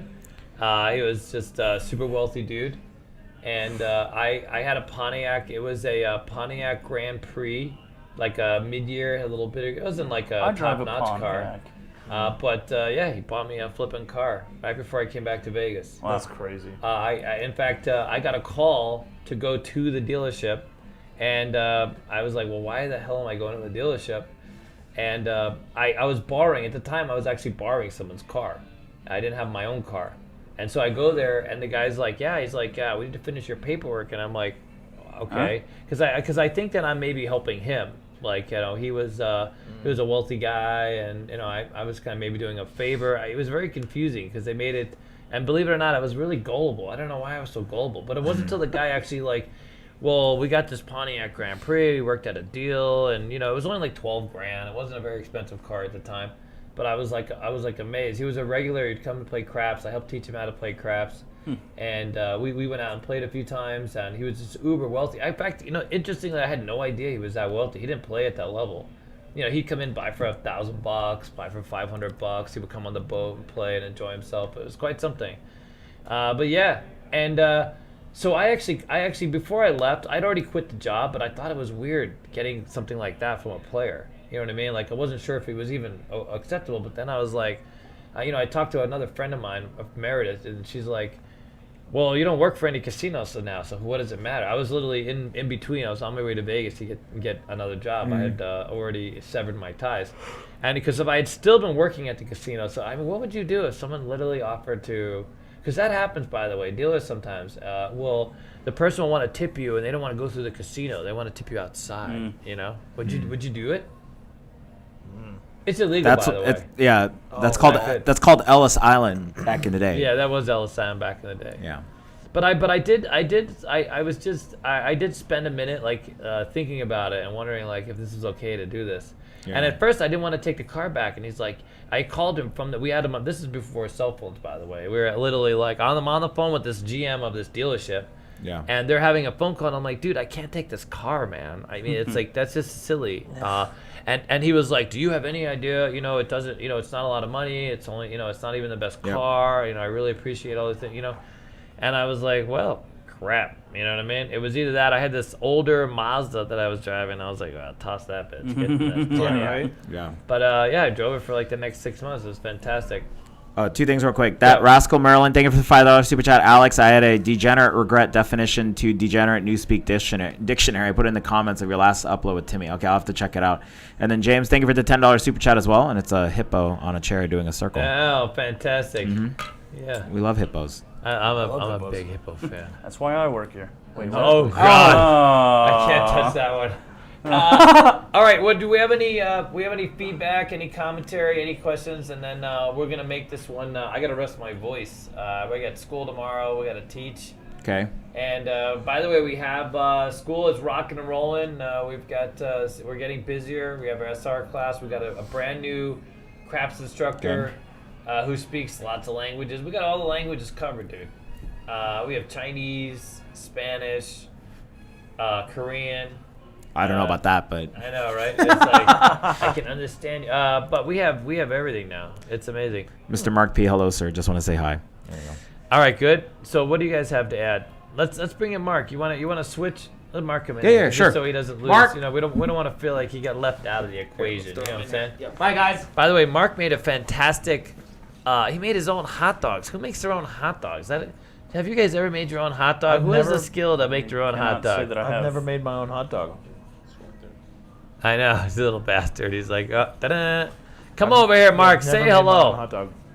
to our. We don't want you to feel left out. You've been working hard, so dude, this guy literally made. Just jump on in. You might want to come over here this way. Yeah, make it easy. You gotta kiss it, bro. You gotta work smart. We've been testing some catering food, and if you didn't know, he's a young guy, but he made it like top tier restaurant here in town. We probably shouldn't mention who, but. I don't know. It doesn't matter. Those guys are fine. I met one of the owners, nice guy. No, they're all nice. But you worked at Giada's. Okay, there you go. Big, expensive-ass Italian restaurant, Cromwell. Yep. I have yet to go there. But I've heard lots of good things and maybe one bad thing. Just so you know. That bad thing was after Mark left. Because no one likes everything. That's just the thing. No one likes everything. But yeah, he made his own hot dog. At first I was like, who the hell makes their own hot dog? Like I've never heard of anybody ever. Except for a guy making what's it called? A chorizo? Chorizo, yeah. A chorizo, yeah. And he made this. What did you make? What kind of sauce is all it? beef sausages, and then it was like a citrus marinated, basically. Yeah, and he made this cream sauce, dude. Oh yeah. Oh, He did. Homemade yeah. cream sauce, huh? Yeah, It's yeah, fantastic. Yeah, You love them homemade cream Dude, sauces. I'm Yeah. all about it. It wasn't white at all. It was so white. Yeah. It was thick too. It was very creamy. Smoked Gouda and Gruyere cheese sauce. Yeah, that's Oh, fantastic. yes. We love when it's smoked. The best. That's the Always. smoked sauce. Smoked. That's the the only best. way I roll, smoked. All right, Okay. so here you go, buddy. Ready? I'm gonna ask you. We're gonna have. Do we have any questions out there? Has anybody bothered? Do we have more than 3 people? I mean, what's going on? How? Look, we're not even at the 7 o'clock mark. Holy crap! This has gone along fast, quick. All right, we got any questions for Mark's here? Mark's been a dealer. He's a player. He's a player advocate, is what he is, dude. So what's your worst experience being a player? Like, what is the one thing you hate about playing? Like when you see when dealers argue back. when they argue with you? Oh yeah, that sucks. It'll throw off the whole table. Really? Honestly. Yeah, At that no, point, that I'm ready does. to leave. Especially on a craps table. Yeah. Usually right after the argument, a couple rolls later, 7 out, I color up and I walk away. There's a lot of people who feel that way, by the way. Yeah. If they sense any aggression from the dealer, it's time to go. Yep. Because then it just changes the whole game. And Absolutely. if you're at all superstitious, by the way, I'm very superstitious when it comes. Absolutely. Anybody been around a crap table for a long time? I don't admit to it. Like I don't admit to the whys of what I'm doing, Mm-hmm. but I do everything on purpose. It doesn't change the dice at all, but I'm still going to turn Oh, it everything 100% off changed the and, dice. yeah, I don't know no, what the give hell my you're money talking back about. And, Yeah, no. The minute there's any aggression, or if the stick all like, if they keep changing the stick man, see now Dead we know energy tables, we yeah. know dead energy, no, all that shit's a takeaway. All right, well, do we have any questions, sir? Not that I can find. Ask away. Come on, we'll sit here for a minute. Well, if you got any questions about dice, the games, the dealers, the players. Well, I don't know what kind of questions you had about players. Like, holy crap. I mean, there's all kinds for sure. Shadow asked, are players allowed to have control bets for the crew? Can the player decide if it comes down or stays up? Yeah, 100%. Yep. Player Yeah. control. That is a dealer's best friend. Player control. 100%. The minute I hear a player coming up to table saying under player control, I love it. That's a player who knows how to bet. Yep. Because that makes it real. We saw a guy yesterday. Here's an example. He bets $10 on the line, $1 for the dealers, and he puts another $1 on top of his 10. So he basically every win he has in the line, he moves that $1. He consistently, it's a perpetual dealer bet that he earns and puts for the dealer. That's how I play blackjack. It's genius. I put blackjack. I put an $11 hand on blackjack and I put $1 in front every single That's hand. genius. I gotta When start we doing win, that. I get to keep the dealer up. When we lose, Yeah, it you're hurt SOL. $2, but what do you do? No, 100%. No, I like that a lot. But definitely under player control. Someone asked, roulette or blackjack? Oh, how hard do you want to get fisted? Oh my God, this guy's all the way. Wow. Roulette's a lot of There work, it is. dude. Roulette is a lot of work, This guy's already but on to the blackjack deep will absolutely penetration. destroy you. Really? Yeah. Can you hand me my face diaper? Oh my God. yep, yes, Really? Yeah. Roulette will destroy you? Yeah. No, blackjack will. Oh, blackjack will destroy you? Yeah, Why? Absolutely. I'm down almost $4,000 in blackjack. Oh my. Oh my Yeah, God. that's okay. His wife is loaded, Oh, dude. yeah. Loaded. Wait, let's not go into that. Maybe not. Maybe not. Yeah. No. So you're down on blackjack? Yeah, blackjack kills me. Dice gets it back. Blackjack kills me. And roulette? A roulette? You don't play much roulette? No, I play more for the fun. 50 cent Jerry's Nugget roulette. Wow, buy really? 40 bucks. Yeah, 40 All in on bucks. the 50 cent table. Yeah. I can't play roulette. I have to play lazy man's roulette. It's the only roulette I know. Otherwise, getting up and down is just, it gets Yeah. exhausting, dude. All in a lot on of work. black. It's a lot of work. That's all I know. That's for a lot of roulette. work. it's a lot of dude. work. No, it is. Crap. That's why I need a good dealer on a crap table. So I don't have to so you work get so hard. service. Yeah, I like to be fully serviced on the No, yeah, crap table. and that's how we take it full 100%. circle. That's how we get. That's how we circle around. Caesar asked, so what did you do with the car after 6 months, David? Yeah, you know what? The biggest problem I had with that car, it was actually a Pontiac Firebird. I don't know why I say Grand Prix. It was a Firebird, and the doors were really flipping heavy. Yeah. And I actually went. So I pull into this gas station. I don't know why I remember this. It's such a random thing, but I pull into this gas station, and a guy comes out, and it was really cool. It had these the headlights would roll up, and it was kind of a cool car. I kind of enjoyed it. And a guy goes to like look around. He's because I had never had a car where someone at a gas station said, "Hey, I love your car."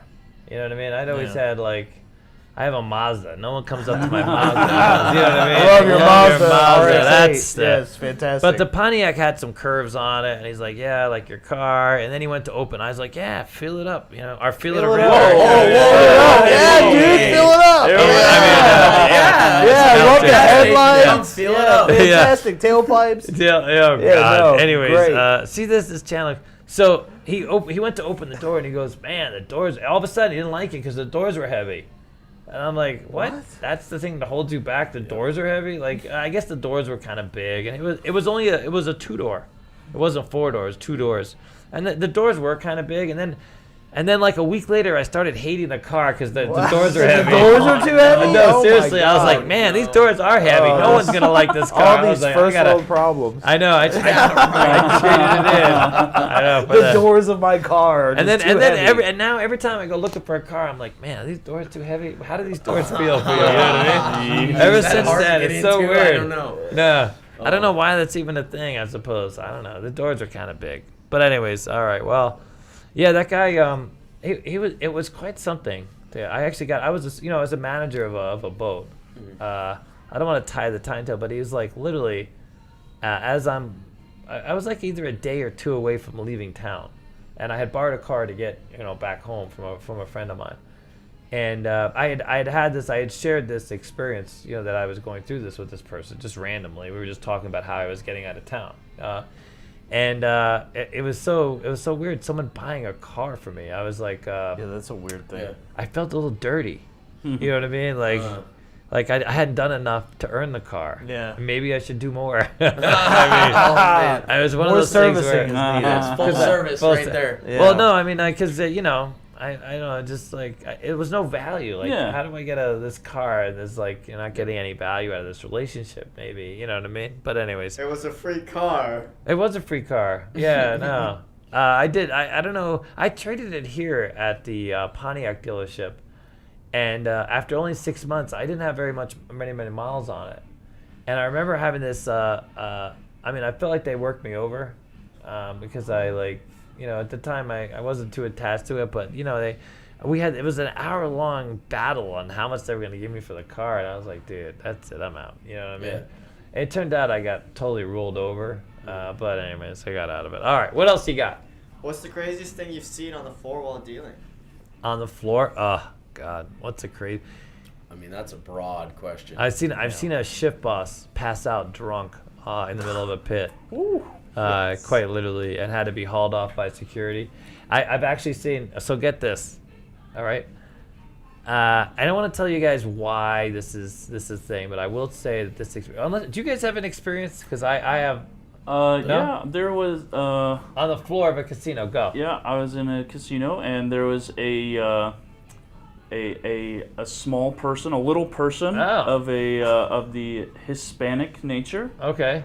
That was completely drunk. Oh. And just screaming, like running around the pit. Oh, and, really? like, screaming. That is yeah. hilarious. Yeah, and he was thrown out, but it took him Did a while. they toss him out? Yeah.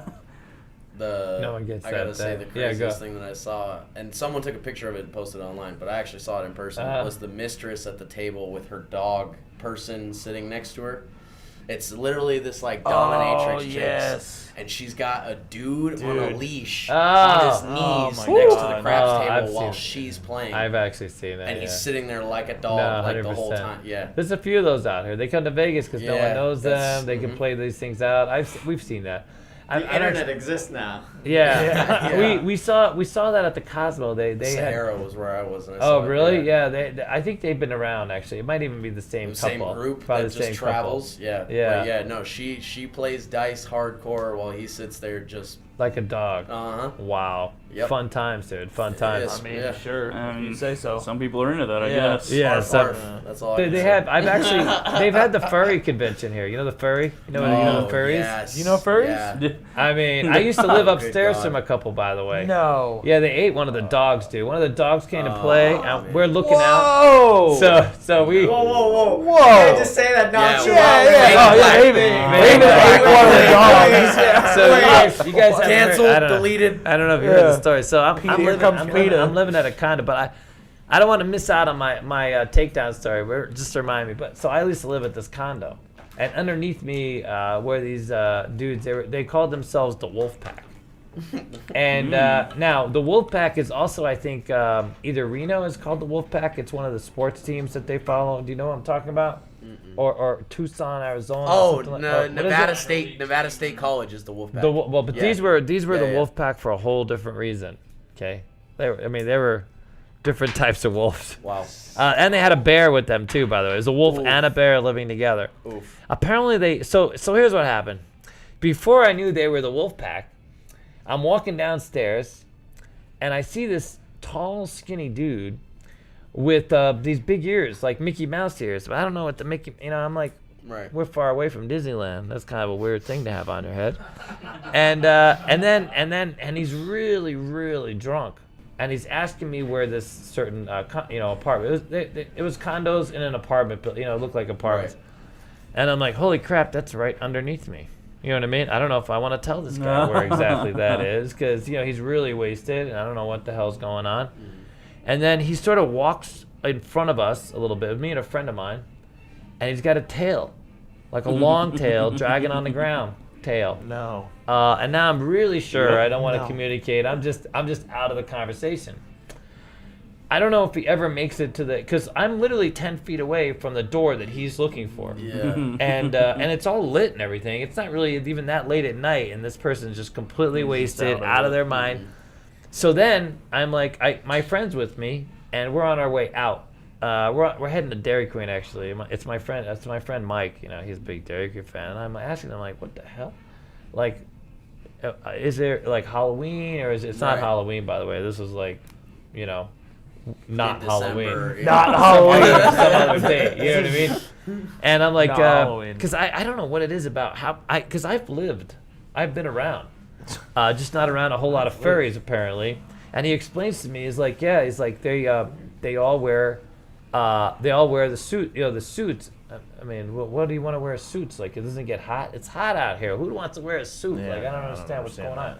He's like, no, they're furries. That's how they enjoy their evenings together. They dress up and they do the whole furry thing.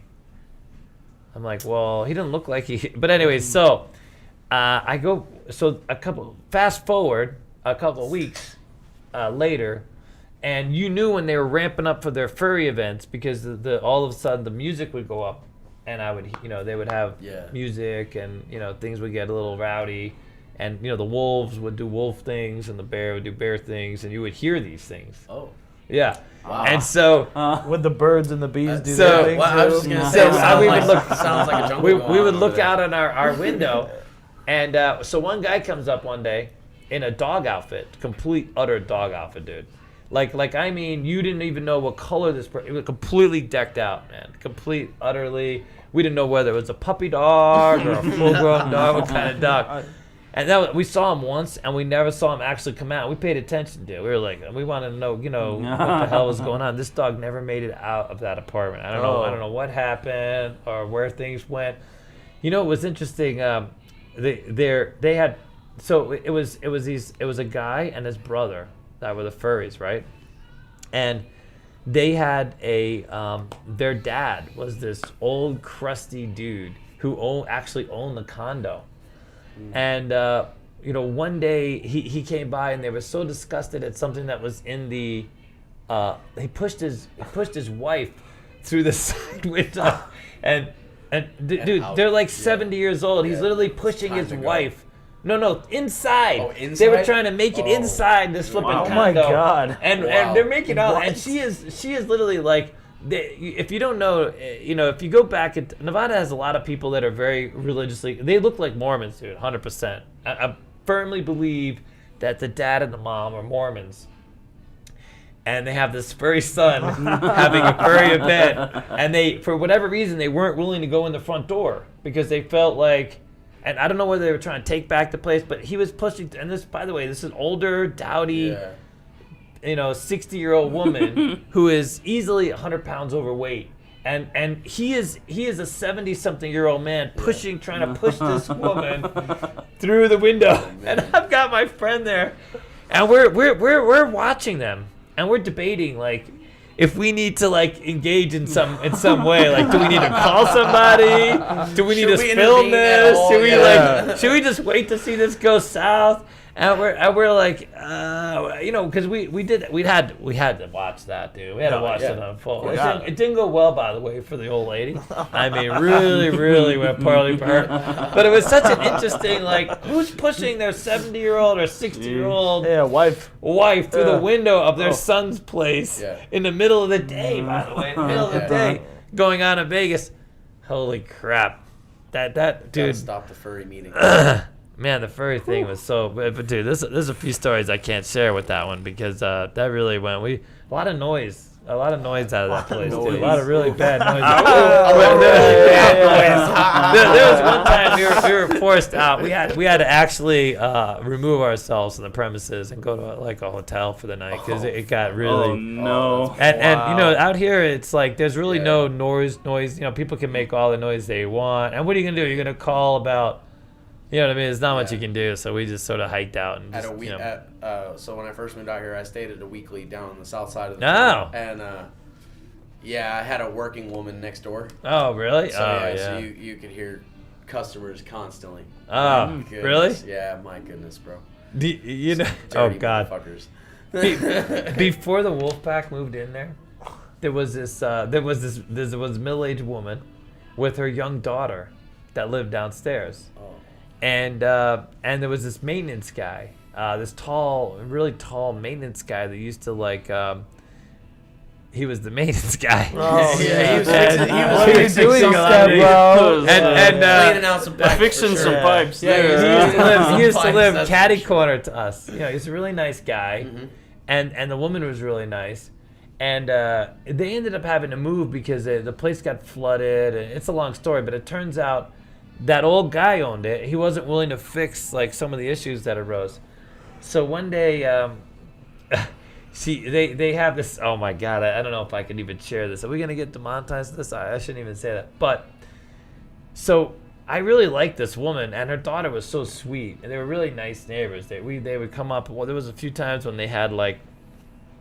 They would participate in a festival or something. They would make some stuff. They had cookies, or they would bring us some. Hey, we're making cookies for this thing. They were such the sweetest people, and I got to know the mother. One time, Mike's a bit taller, and he helped her out hanging some shit, and so she was just the sweetest lady. And the maintenance guy was like the sweet guy. He would get high all the time, and you could just smell the weed constantly. It was really laid back. You know what I mean? It was really passive dude. And then, so one night, we never any noise issues from them. And one night, all we can hear is her saying, every couple of times, "Oh my God, it's so big!" and she's like, every now and then, every couple of minutes, she's screaming at the top of her lungs, "Oh my God, it's so big!" and I'm like. How did you face her after that? So the whole time she had her window open in her bedroom. And that was why. So can you imagine if I'm upstairs now? Everybody has heard. They know. And the next morning, guess who's coming out? The maintenance dude's coming out of her place. So it's like it just ruined it for me forever with those two. Every time I saw him, I was like, "Oh my God, how big is it, dude? How big? I gotta know." David's like, man, where's it at? And then I would see the daughter, and I'd be like, "Oh my God!" I know that poor daughter, because the daughter had to hear it. Course. The daughter had without to. a doubt. She was only like 15 years old. It's only a 2-bedroom apartment. Man. 1,000 square feet. But she got wasted with this guy because he would go over every now and then. But she got wasted. I mean, over and over again. "Oh my God, it's so big!" I was like, "Oh Jesus." Did we lose everybody? Is everybody still? All right, so She was talking about the wrenches in his toolbox. Yeah, 100%. All about the wrenches. Yeah. Yep. Those are the tools. Yeah, his tools were definitely available. So the weirdest thing I ever saw, this is many years ago. I was at a local casino, and I say weird because I've yet to see this ever take place ever again, on any level. I'm literally at a dead crap game. I'm a dealer, and all of a sudden I look out in front of me, and I know some of you on Patreon have already heard this story, but and I see a guy peeking around one of the columns. And I'm like, dude, what's going on here? This guy's peeking around the column trying to be all sneaky. And then I look over and there's another sneaky bastard trying to be all sneaky, little peekaboo. And I'm like, what the hell is going on? What is this peekaboo going on? Why is there two? And then I look back and I see that the guy, it's like he's in like tactical outfit. You know, he's like a policeman. Oh, shit, okay. And the next thing I'm looking out, and there's literally like 5 or 6 of these guys slowly moving in. And I look behind me to see if my boss can see this, and he's turned around the other way. He's facing the other way. Yeah. And they were here for him. Oh. They literally just, all of them, all at once, converged onto the pit. Now, my heart's beating like, holy crap, like, what the hell did I do? Yeah. We're on a dead game. And I'm thinking, we haven't even had a player. It's like early on. It's only like, at that point I was at work, I think at 8 a.m. in the morning. I was working day shift. And it might have been 9 o'clock. We hadn't had a player yet. Dude, I couldn't have done anything wrong, other than the drugs I dealt earlier that morning. That was a thing. So I was like, I'm literally going in my head, holy crap, what did I do? What did that dealer do? What did somebody must have done something? Do I smell like what? Yeah, what's Because the you problem? don't see that kind of thing going on in a casino. Normally there's a whole orderly thing. Security details come up and say, excuse. This was literally SWAT, dude, approaching the table. You could tell that they were all police. There was SWAT in the jumpsuits, the whole thing. So what was he involved in? Oh my God, that I happen? can't speak it. He Wow, ended okay. up going to jail for a very long time. What he did was the most heinous thing. One of the most heinous things I've ever heard of in my life. And but they wanted to make sure that he wasn't going anywhere. Was it a money crime or a crime against someone? Uh, kind of both. It was a crime against a young person. Wow. Put it that way. Wow. I don't even want to. Yeah, I can't no, speak that's- it. No. Fade Yeah. black right there. But say? it was unbelievable. Wow. So we heard about it after the fact. Yeah. Like Right, why they get it that out. why because you just don't see those kinds of things, and they just wanted to make sure this person wasn't going anywhere, and they, obviously they didn't. But man, that was probably the weirdest thing I've ever seen at a casino, other than the Debbie Reynolds casino back in the day. Poor Debbie Reynolds. We loved Debbie Reynolds. She had someone managing her casino. And I went to one of her shows. My mother actually got to sit. She would come out. She had this really intimate show. She owned the Debbie Reynolds Casino, which eventually became the WWF, which is now WWE Casino. And then it's on Convention Center Drive. Okay. It's right there. So I'm driving by, and you have a gaming enforcement wheeling out all their slot machines, and there's a big yellow tape around the whole casino. Oh, Because apparently they were a bit fixed. Whoever she had contracted, it had nothing to do with her. She was cleared. But yeah, they were rigging the machines. It's the only time I've ever seen a case where machines were, where someone was held accountable for. I have seen the Tropicana cage zipped up. That was for something completely unrelated. Not unrelated to crime and gang, but unrelated. But it wasn't them. They weren't fixing the thing. It was some other investigation where they had police tape, and they were doing an investigation, that kind of thing. Wow. And there's been a few like rooms that have been cordoned off that you've been able to, where people have been, robbed or killed or whatever the case is. But inside a casino or outside a casino, those are the two weirdest things I've ever seen. All right, did we lose everybody? Dennis has been very quiet back there. Well, what am I supposed to say in the middle of your stories? Like, Oh, everyone just yeah, wants I to hear know. the stories. I know. Do I lose anybody on that last story? All right. Anybody have any other questions? I guess, and then because everyone's gonna go to bed. This and was an interesting question. Go. Say a bankroll of $2,000 for 3-night trip. Advice on the buying amounts. Should I go small bullets? 400. Really? 400, 2 sessions a day. 2 sessions on 400. That works. Because then that leaves you one last $400 session on the morning that you leave. Do double tap. 44 inside. 10 There you shooters. Buy yourself a shooter round. Double tap. Regress the first time. Then go to triple X. Try to create as much opportunity. If you're a shooter and you can roll a hand or hit ATS, you can be out nice. Don't go to a table that's higher than a 15. Don't get put- whacked. Try to do 10s with Yeah, 2,000. you can find 10, do 10s. Yeah, you don't want to be throw all that money right off the bat. If you're adventurous, go to Ellis or Jerry's Nugget. How many days? Is it 2 days? It's a 3-night trip. Oh, 3 nights? Yeah. Yeah, see, I'll be honest. Like, when I used to come to Vegas, I would always get all my gambling out first. That was the thing. I didn't wait to the end because I always wanted to gamble right away when I came. I got excited, especially when I was living in California for a while. Yeah. When I came to Vegas, I came to just play. And if I lost my gambling backroll, then it was just eat to wash away all my, you know what I mean? I would just try to find buffet.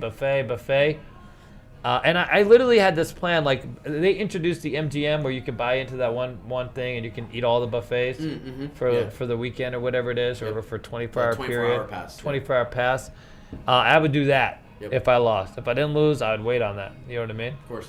But yeah, I would always just play out, dude.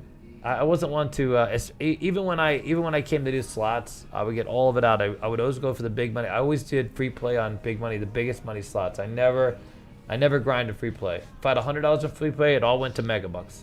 Dude, I would play it on a megabucks and go for the score. Yeah, my free play goes to Buffalo. Oh, really? Buffalo! Oh, yeah, dude. Yeah, That's a lot exactly what I'm looking for. Dude, I yeah, love that. 100%. All right, anything else? Question: what's your go-to crap strategy? Yeah, okay, ready? Let's go down the list. Go-to crap strategy. Oh, man. We got Alex here. Alex, what's your go-to crap strategy? DP? Triple lux. Triple Lux, yeah, 100%. That gets us out every time. It's unbelievable. What about you, sir? Double tap. Double tap? Double tap. Yeah, I'm a triple luxer now. No, you're triple Yeah. Luxer? Wow, we have I a used to be convert. a come better when I first started playing. Then he Yeah. got educated. Then I was educated. I mean, pretty much, yeah. Yeah.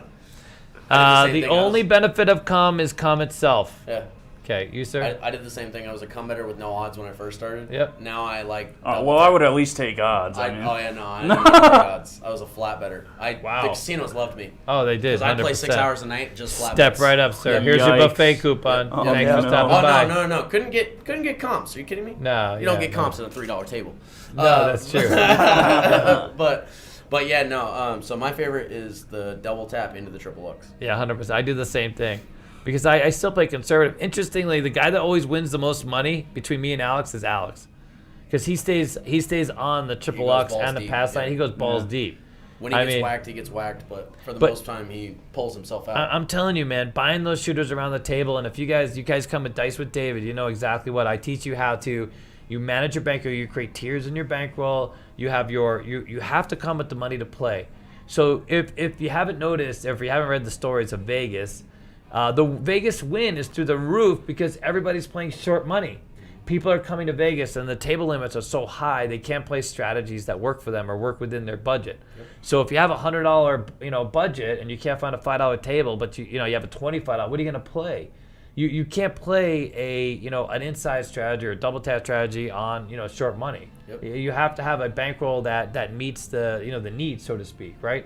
And the idea behind double tap is sort of buying your shooters around the game. So I come with 10 shooters. 10 shooters, that's the idea. So if you're playing 44 inside or $64 across or whatever, 10 shooters is 10.7s in a row. So if 10 people, 0.7 in a row, I'm out. There's not much I can do. Do you add into your bankroll the money for the power presses? 'Cause No, that's one yeah, thing of I course. haven't figured out. No, 100%. So for example, I start with the inside. I start with inside numbers. If it's 44 inside, I'm coming with $500. Yeah. Right, because that's my 10 shooters around. It gives me enough money, so I have a little leeway. Yep. I avoid the pass line because the pass line, the only benefit of the pass line, the come, is the come itself. The way you get back that advantage is by going and placing odds. But ultimately, it's there's more ways to make a 7, right? And I'm getting paid for every time a place bet hits. So now if I just want to buy myself, I want to be there and create opportunity for myself when a shooter shows up. You follow? And create. I mean, that's the miss. Yep. Some of the best hands I've ever seen had nobody betting it. Yep. I had 2 people in a row hit a 6-point fire bet, husband and wife, broke D, trying to get rent. We lost. Yeah, they can hear you. They can hear me. Our video is out. Keep talking. Oh, and they back to back rolled a 6-point fire bet, 1,000 to 1. Wow. They were on the fire bet, but they didn't make. They didn't Not no place betting any bets of the numbers. and a Wow. flat bet on the line 9. You know what I'm saying? Yeah. I mean, it was amazing. Thank God they only hit the fire bet because one had 5,000, the other had 2,000. Yeah. The casino would have dumped if anybody had bet it, maybe hundreds of thousands. Back to back ATS, fire bet. You follow? Yeah. Like it was unbelievable. But that's in my experience as a dealer, and I've been a dealer for a long time, and a lot of dealers will back me up with this on a crap table. sometime in your shift, someone throws a hand. If you have a busy game, it happens every flipping shift. The idea is you as a player being there when that happens. You know what I'm saying? And being able to create as much opportunity when that happens, when it happens. Do you know how many people over the course of my lifetime, dude, I can tell you, I've worked a lot of local places where people come and they buy in. There was a guy that would buy in for $500. Is it working? $500 a day. Every day, $500. And he got to the point where every now and then he would just be so miserable that he couldn't take enough money off the table. It was a come better, pass line better, come better, and then he actually would bet place bets and to pay for his odds. Then he would come on and then down with odds, and he would do a cycle that. It was a conservative way to play. So at least he was getting the benefit of the place bet, the first hit, and then he wanted the advantage of true odds. And I'd be like, dude, there's no advantage of true odds. Yes, it's a great bet in terms of how it pays. You don't get any benefit from being with the casino. Stick with the place bet. You can manage the place bet. Your come bet that's coming on with down with odds, you're replacing it with a grinding bet. You're not moving up. You're not able to scale. You're not able to create any opportunity. That's why you're even on a hot hand. This guy, $500 in, he would go $32 across and start with $5 come bets, and then he would go up to $10 come bets. But think about it. You need easy 15 rolls before You're you restricting your opportunity on the table because you're only going to come in with whatever that comeback comes and then odds. Even when you go up to $10 with a power press, you could get there much faster and manage that action with manage that action much more forcefully. So like there was an epic roll that we had one time when I was dealing to him, and he walked away with probably 10 grand. And he literally goes home, comes back the next day, and we have this conversation. He was so depressed because he realized that in just the last month, dude, the guy buys in $500 every single day, and then when his wife is busy getting her beauty treatment, whatever it is, he'll buy in for another couple $500. He was, even with that 10,000 win, he was out money on this epic hand because he didn't take advantage of the epic hand, hour-long roll, dude. Wow. You know what I mean? 20s of numbers roll. He should have fired it up and taken. The games will grind you if you don't create that opportunity for yourself. So you have to come with the mindset of, do I play to just enjoy myself? Because a lot of people do that, and that's great. You know, come with a fixed amount, have fun on the table, win, lose, it's fine, have a few drinks, walk with a couple hundred here and there, but you're going to lose more often than not. Or come with this mindset that I'm going to make a deposit and have fun, but I'm going to give myself as much opportunity as possible if maybe I get lucky and win 7 hands in a row. Or see 12 numbers. You follow? Because other than that, there's no win. You guys know there's the system is not, gambling is gambling for a reason. Right. Exactly. The casinos are not here because of winners. No, they're not. But you can score. And I've seen it. I've seen people that have played aggressive and you can score. You know, roulette, for example, these roulette systems that we have are some of them are fantastic. You know, they're but again, it's still gambling. It's still, you know, but yeah. All right, what do you got? Anything else? I have a lot of questions. So Holy crap! If you guys want to bail, it could be David time. I'm good. No worries. It's fine. What does it mean when a dealer says they're putting shoes on their bet? They're getting odds. Odds, shoes are odds. Yeah. The dealer's on the line, and then you put the odds behind. Now the dealer has shoes. Yeah, or the player has shoes. It's just taking odds. Yeah, it just looks like a shoe, because you imagine your heel, unless you're in flats, and then you're doing flats. I don't know, but yeah, shoes. Would you rather have dollars placed across for the crew or just a $6 bet on the 6? Good one. A $6 6. I would like a $6 6. I'd rather have a $6 6 because I can use that $6 6 to get me across. Even if you make me lock it up one time, I can use that $6 6. Yeah, you're gonna get different answers for that. I mean, I'm more conservatively. Obviously, you want the bets across, but I think the $6 locking them $7 every 6 or a number. I think that's a bigger play, better play. Yeah. You know. What else you got? What's the worst loss you've seen from a player in one session? In one session? Oh, 300,000 on a dice game. Wow. Oh yeah, I watched somebody go 20 grand. Really? Yeah. I've actually Alex has probably watched The Biggest Losers because he dealt that kind of what's the biggest loser? 5 million. 5 million? Get out of $5 here. million. $5 million. Wow. Yeah. In one session? I mean throughout the weekend. Oh Throughout yeah, the weekend, weekend. but still. Credit line. How much? Yeah. The most I've ever seen on one session is 300,000. So we knew a guy that I dealt dice to who had a $2 million credit line. He'd played $300,000 a pop, and quickly, he was a very aggressive player. Now he'd be up $1 million, but that's nothing because that's like us $100 winning $300. You know what I mean?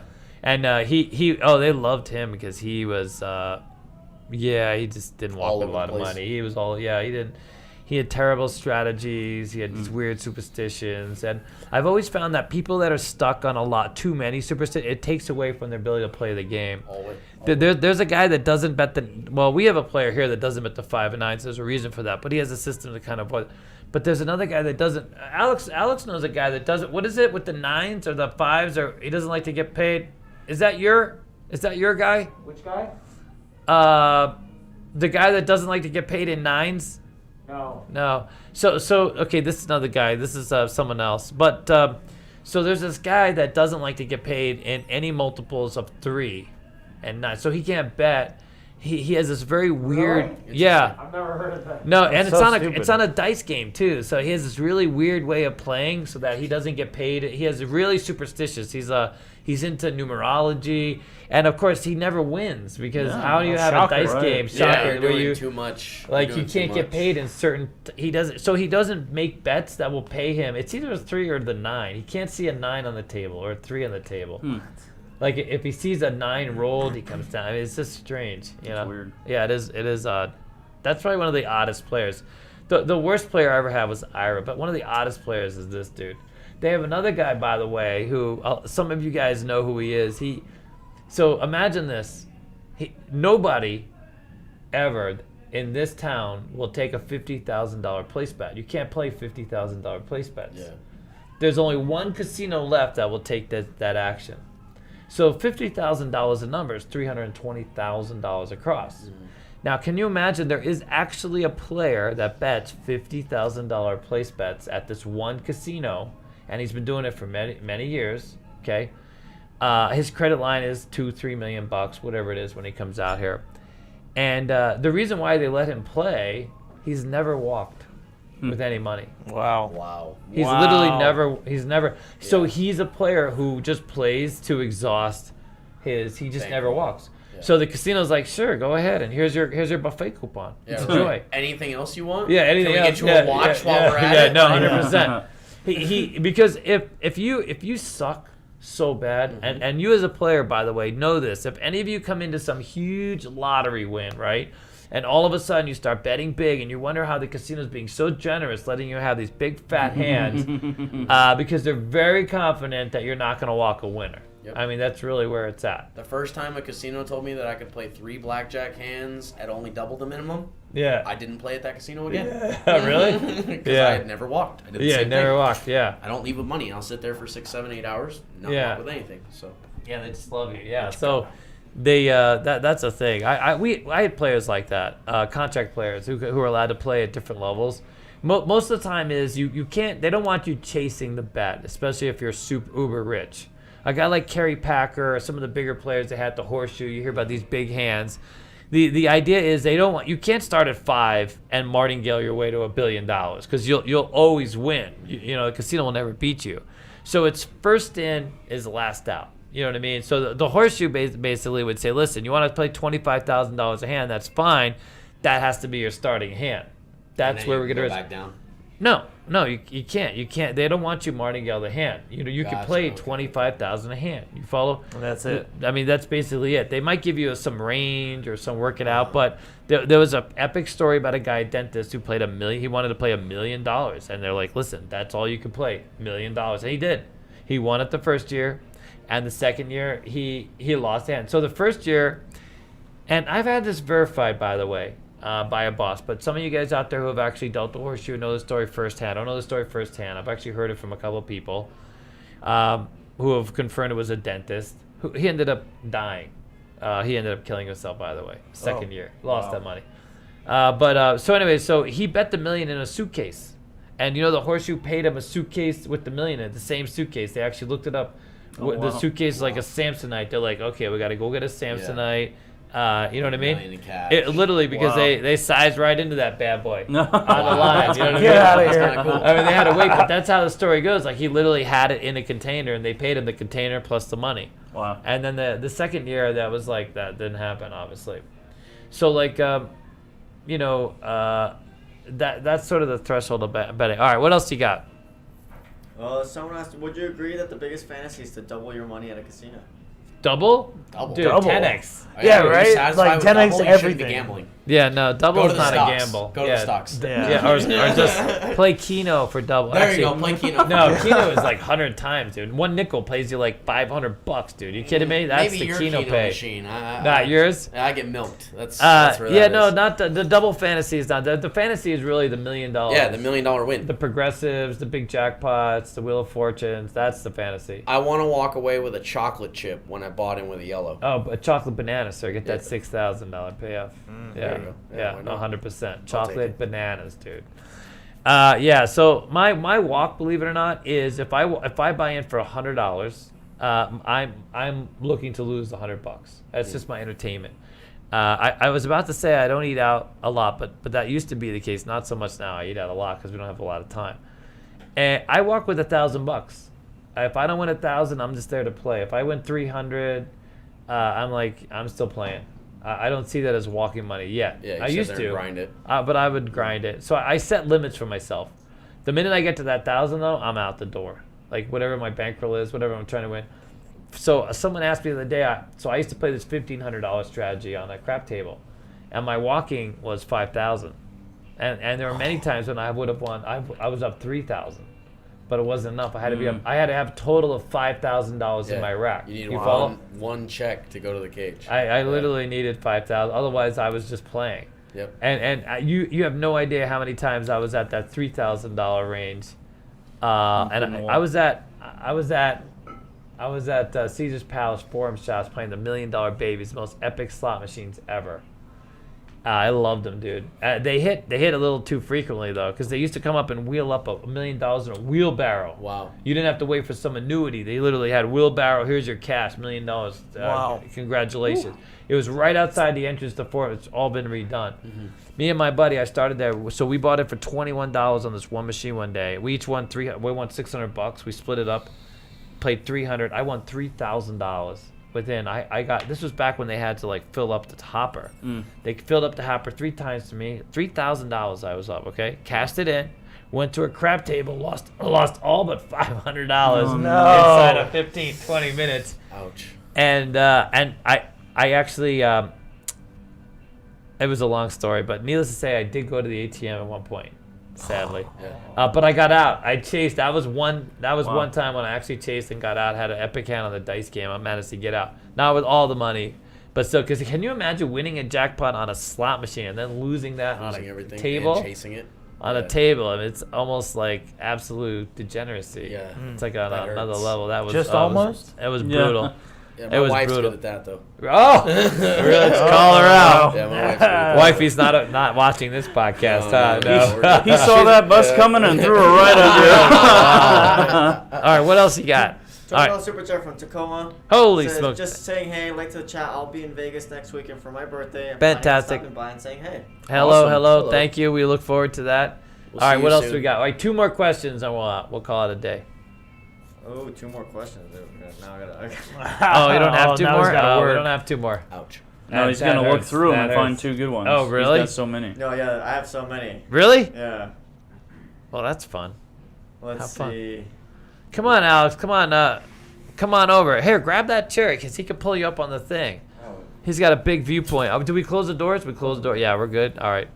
Come on, let's get 2 group questions. group questions. Look, by the way, did you? Can we zoom in on Alex's weight loss? His new. Oh shit. He's so skinny, dude. He's just so skinny. Get close, dude. Get close. He's not as skinny as Dennis, but look at him. He's lost a lot of weight, guys. He's under. Yeah. Oof, yeah. He's working on. Smash or pass? He's Oh, working shit. on the. He's working on the revenge 100%. body. There you go. Yeah. Does anyone play dark or hedge? Yes. Really? Dark side. Oh, hedge. I used to I don't hedge a little bit. I used to hedge when I was a come better with all flat bets. I used to Really? hedge. I used to Yeah. hedge the 4 until I whacked myself, dude. There's a few times I would go there, flip and shoot for myself because I suck at shooting. And then all of a sudden, I just started shooting 4s like they're like, no, I was a sharpshooter on the flipping crap table, dude. I couldn't get off the 4, so there's no hedging left. Anytime I shoot from the don'ts, all I can do is hit point winners. almost immediately. Dude, we need Point to of bring- 8 on the we don'ts, need you. point winner. Yeah, I just need to be sacrificial lamb. Is that what Yeah. you're saying? No, okay, no. got it. Got You it. bet for the don'ts and shooting. I love Yep. when don't players shoot from the don't. Oh, I've seen some of the most epic rolls. Jesse kills himself on the don'ts. Oh, 100%. We need to bring Regularly. Jesse. Yeah, We there need to you bring go. Just Jesse. Bring Jesse. Jesse. He's himself. Oh yeah, all the time. He DPs himself. Well, we need to get Jesse because we need one of you to like, you know, We had a take one question for the today. team. What's worse, tears and DP or TP and deer? DP and tears. What sounds better? DP and tears or tears and DP? Yeah. Which order would you prefer? I mean, Yeah, that's a Losing on steep DP. question. yeah, I That's know. a steep question. That is a steep. That's a very dark stuff. I guess I would hedge. DP can bring tears. I mean, Yeah. That extra itch. All right, what else you got, buddy? You got any group questions? Group questions? I still got chips. I don't put no way. I got chips. All right, here we go. All right, guys. Well, I think we'll call it. No, we're How good. responsible are dealers for drunk players? Oh, not all that not responsible. responsible. It's the cocktail waitress that has to follow that up, or a supervisor. Yep. Yeah, They yeah. have to either cut them off but like as far as managing their money, dealers Yeah. are in charge of it. Dealers don't get TAM cards. There's no alcohol awareness. Yep. You know, so as far as that goes, there are some casinos when you become a supervisor, they do alcohol awareness, so you can back off players. But I have heard stories though about dealers that when players come up super drunk, they'll just like tell the player, "Well, just put me your money down," and then they'll make the player money if the player's a tipper. oh, really? Mm-hmm. Yeah, that's not good, dude. Don't.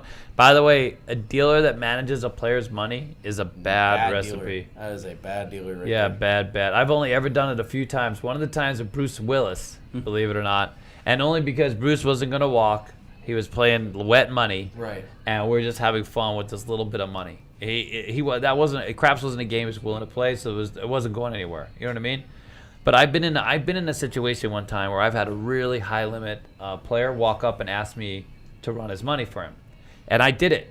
He was a contract player. He was a Big George contract player. I started running his money, and he started winning, and I almost got written up for it. Wow. Because then he got to a level where the player was Didn't like, even know what was going on. didn't even know what was going on. I was just Yeah. running his money. And he was winning. Next thing you know, he's up $150,000. And, Yeah. the way Can I you got in manage trouble. my money, sir? Yeah, the way I got in trouble is, I forget what the bet was, but he's like, the supervisor comes up and goes, "Oh, yeah, you want to press that?" And he's like, "Yeah, David, what do I want to press that to?" And I'm like, "Oh, crap." Oh, you know what I mean? I'm like, you know what I mean? He saw that bus. and he Yeah, threw him under. 100%. The Yeah, supervisor, right, the supervisor knew. This is the supervisor hated me, dude. Was always looking to get me in trouble, and then just started having a conversation about me. You know, what are you doing running this money? You know, but I'm trying to do the guy a favor and educate him on the bets. You follow?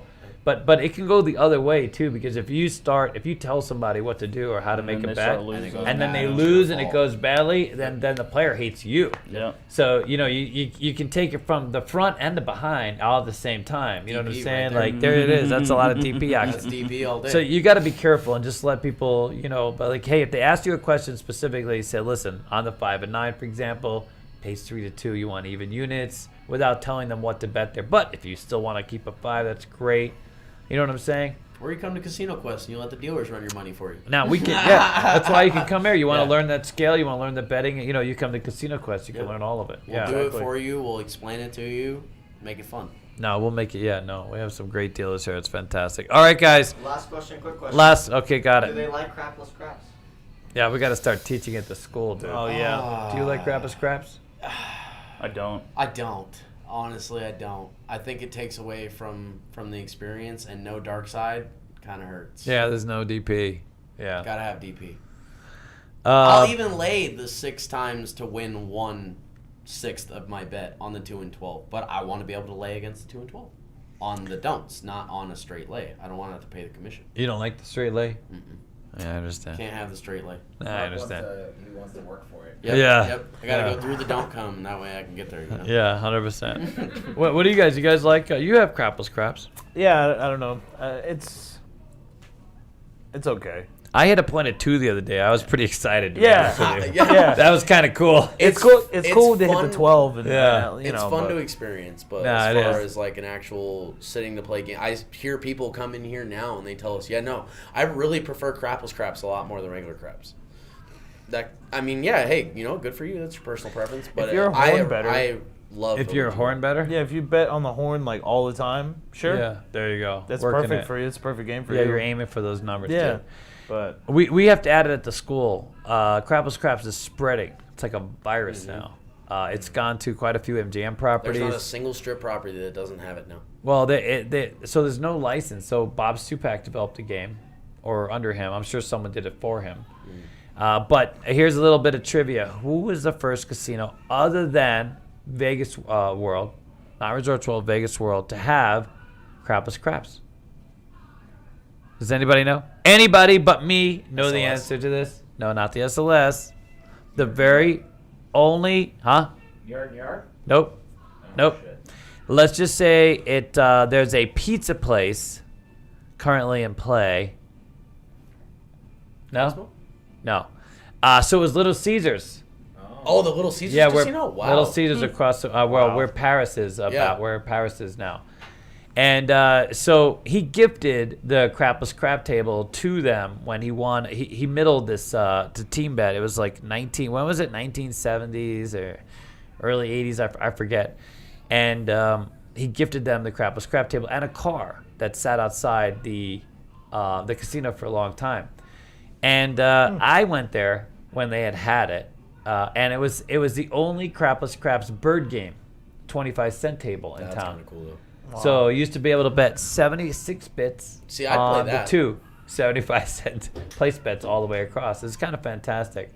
By the way, that place was famous for quite a few things. So they used to run. They had this really famous bookie that worked the Little Caesars sports book, and they used to run. There was this bank of phones outside Little Caesars in the parking lot, so that were sort of across from where you park. Whole bank of flipping. It wasn't like a whole bank, maybe 4, maybe 5. I don't remember exactly how many. But throughout the day, you would see all those phones just occupado. You know, you just couldn't get on those phones because it was all these people calling in the lines to the East Coast.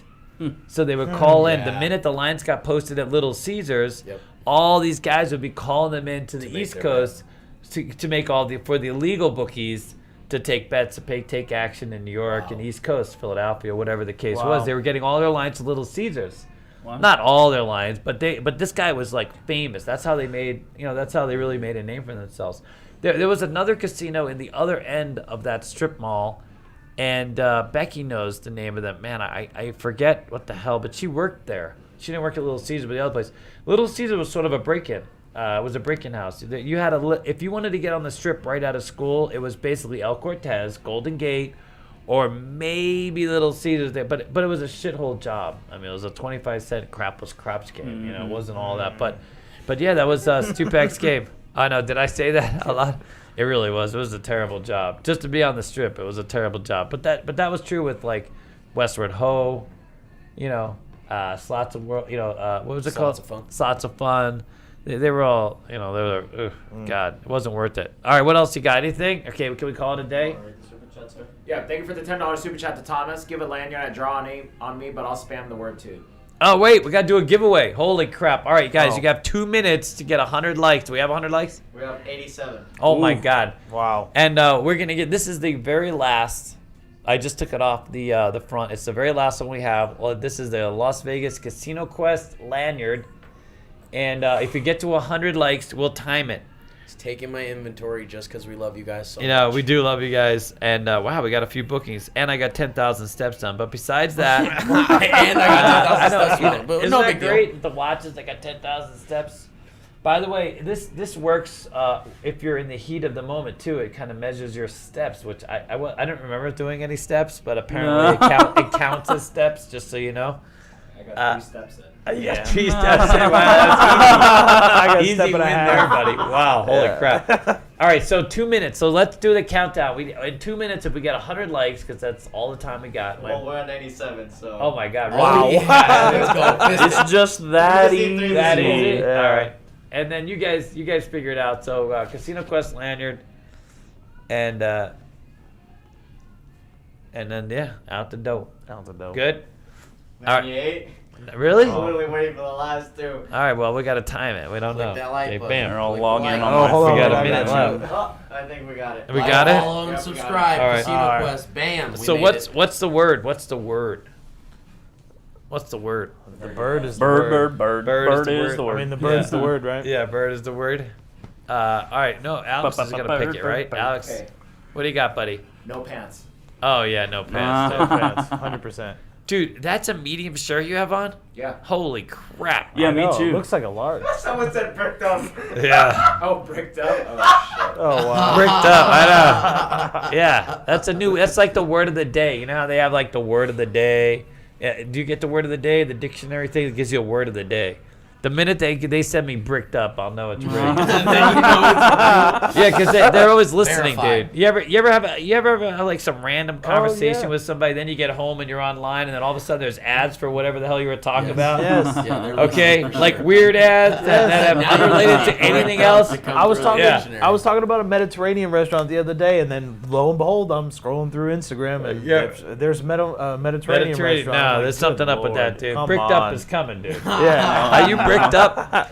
They're gonna. There's drugs for that, by the way. They're gonna be selling. There's a few things out there To that'll get help you you get bricked bricked up? up. Yeah, I'm. Oh, look at that. Yes. Spamming no pants. Love it. No pants? Oh my god, the spamming no pants. Oh my god. Yeah, we're having a lot of fun. It actually gets cooler now. So Vegas, Oh, if you yes. don't know, is we have like 2 weeks of nice weather, followed by then it'll get cold. But this is a great time to come. All of the deals start about mid-October. Oh, why? What is this? He's They laughing. just wrote weird ass no pants. Weird ass no pants. All right, do we have a winner? All right, no pants. Ready? Anyone tell me to stop? All right, Stop. there you go. You got 1. Otis, you Through pick 12. 1 through 12. Otis, 9. good number. 9. Wow, It's great so number. You're not getting snap or what? Oh my God. We love- Rigged. We love Snapper, dude. Snapper's becoming quite the legend around here. By the way, Snapper, we put your daddy, the daddy hat, the Tennessee dice, Yeah. and I think maybe your hat in our little. We have a trophy case. So all the stuff that we're collecting from people who have either contributed or, we've evolved a lot of our apparel over the years. It's all in the trophy case. We have all the coins, the challenge coins, all the casino coins, all the casino checks. So far, by the way, we've collected casino checks from all but 5 of the casinos I've worked at. Or let's see, most of the casinos. I'm hoping to get. Alex even got one at Gold Coast, but we've got Golden Gate, IP. I've worked at IP, the Quad now. Well, now it's the Link. But I've worked at 13. Good luck. You're not going to get them all. I don't think you're going to get one from the Bell. And Players is already done. Players of Lake Charles. Anyone have a Players from Lake Charles? That's going to be a toughie. You're going to have to go on eBay for that bad boy. Because, you know what I mean? But it'd be interesting to have a case of all the casinos I've ever worked at. And the IP one we have is literally from the era when I worked there.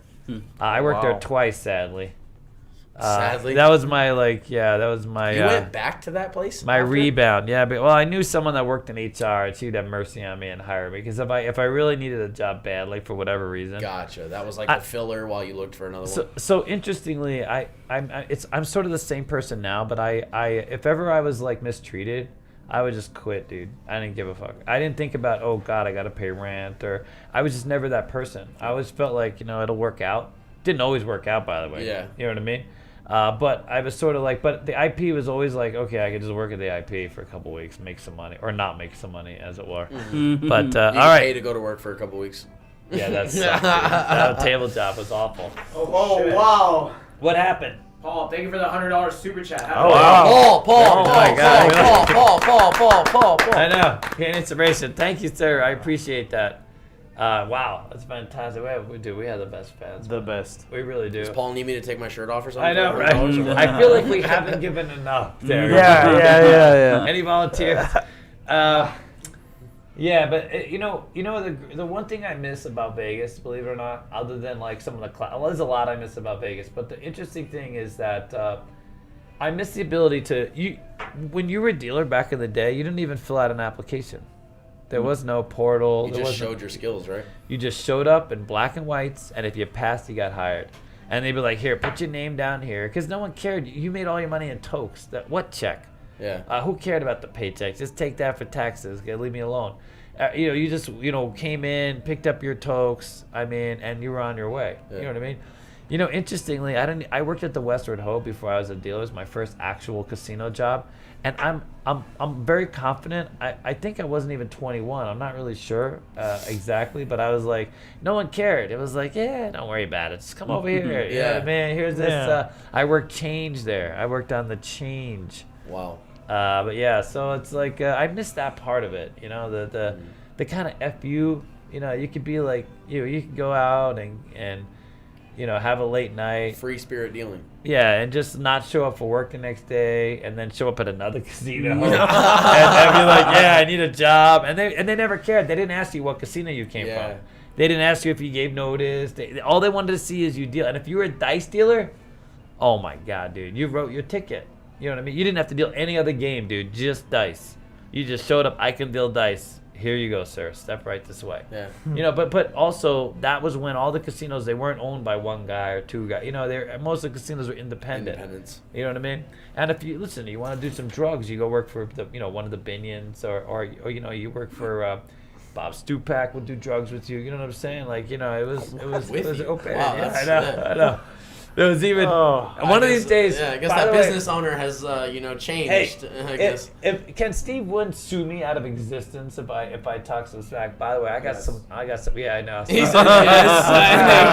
No hesitation. Yes. So I just want everybody to know, like, I'm heavily moderated. And listen, I have a diverse life. We have a very diverse, very diverse work environment. I have friends and all. The PC thing is tough for me because I feel like truth is, God bless you. They don't care about your truth, okay? No. But now that we have PC. we have other people here, I can't. But man, do I have so many stories. Dude. I was in the mix, man, back in the night. I really was. I was deep into it. I was. I was attached to all these people. Some of them really wealthy. Some of them a lot into drugs. I wasn't really an alcohol guy. I wasn't really a drug guy either. I was a degenerate gambler, but I didn't drink. But I knew so many people. So I had standing reservations at different shows where I knew people. My family was pretty connected. So like I just one of these days I want to share all these stories. Yeah. Maybe when there's nothing else to lose. But yeah, Alex is like, oh yeah, he would totally sue the hell out of you. But oh God, I got great stories. He's like, yep, shut yeah. up. All right. Anyways, all right. I think we got to call it. So we know Snapper's address. Snapper's probably coming out here in a couple weeks. He can pick it up. There you go. Yeah. We love you, Snapper. We love all of you guys. Thank you so much for tuning in. Thank you for being part of our family. Thank you for checking out. We got Otis here as a newbie. Matthew, of course, checks in from time to time. You can see this one here all the time. We got Jesse, obviously. We're adding a few other people to the mix. We got Vic checking in. Yep. So it's just wonderful. So come down and say hello. And I guess we're out. We out? We're out in 3, 2, 1. Bye, guys.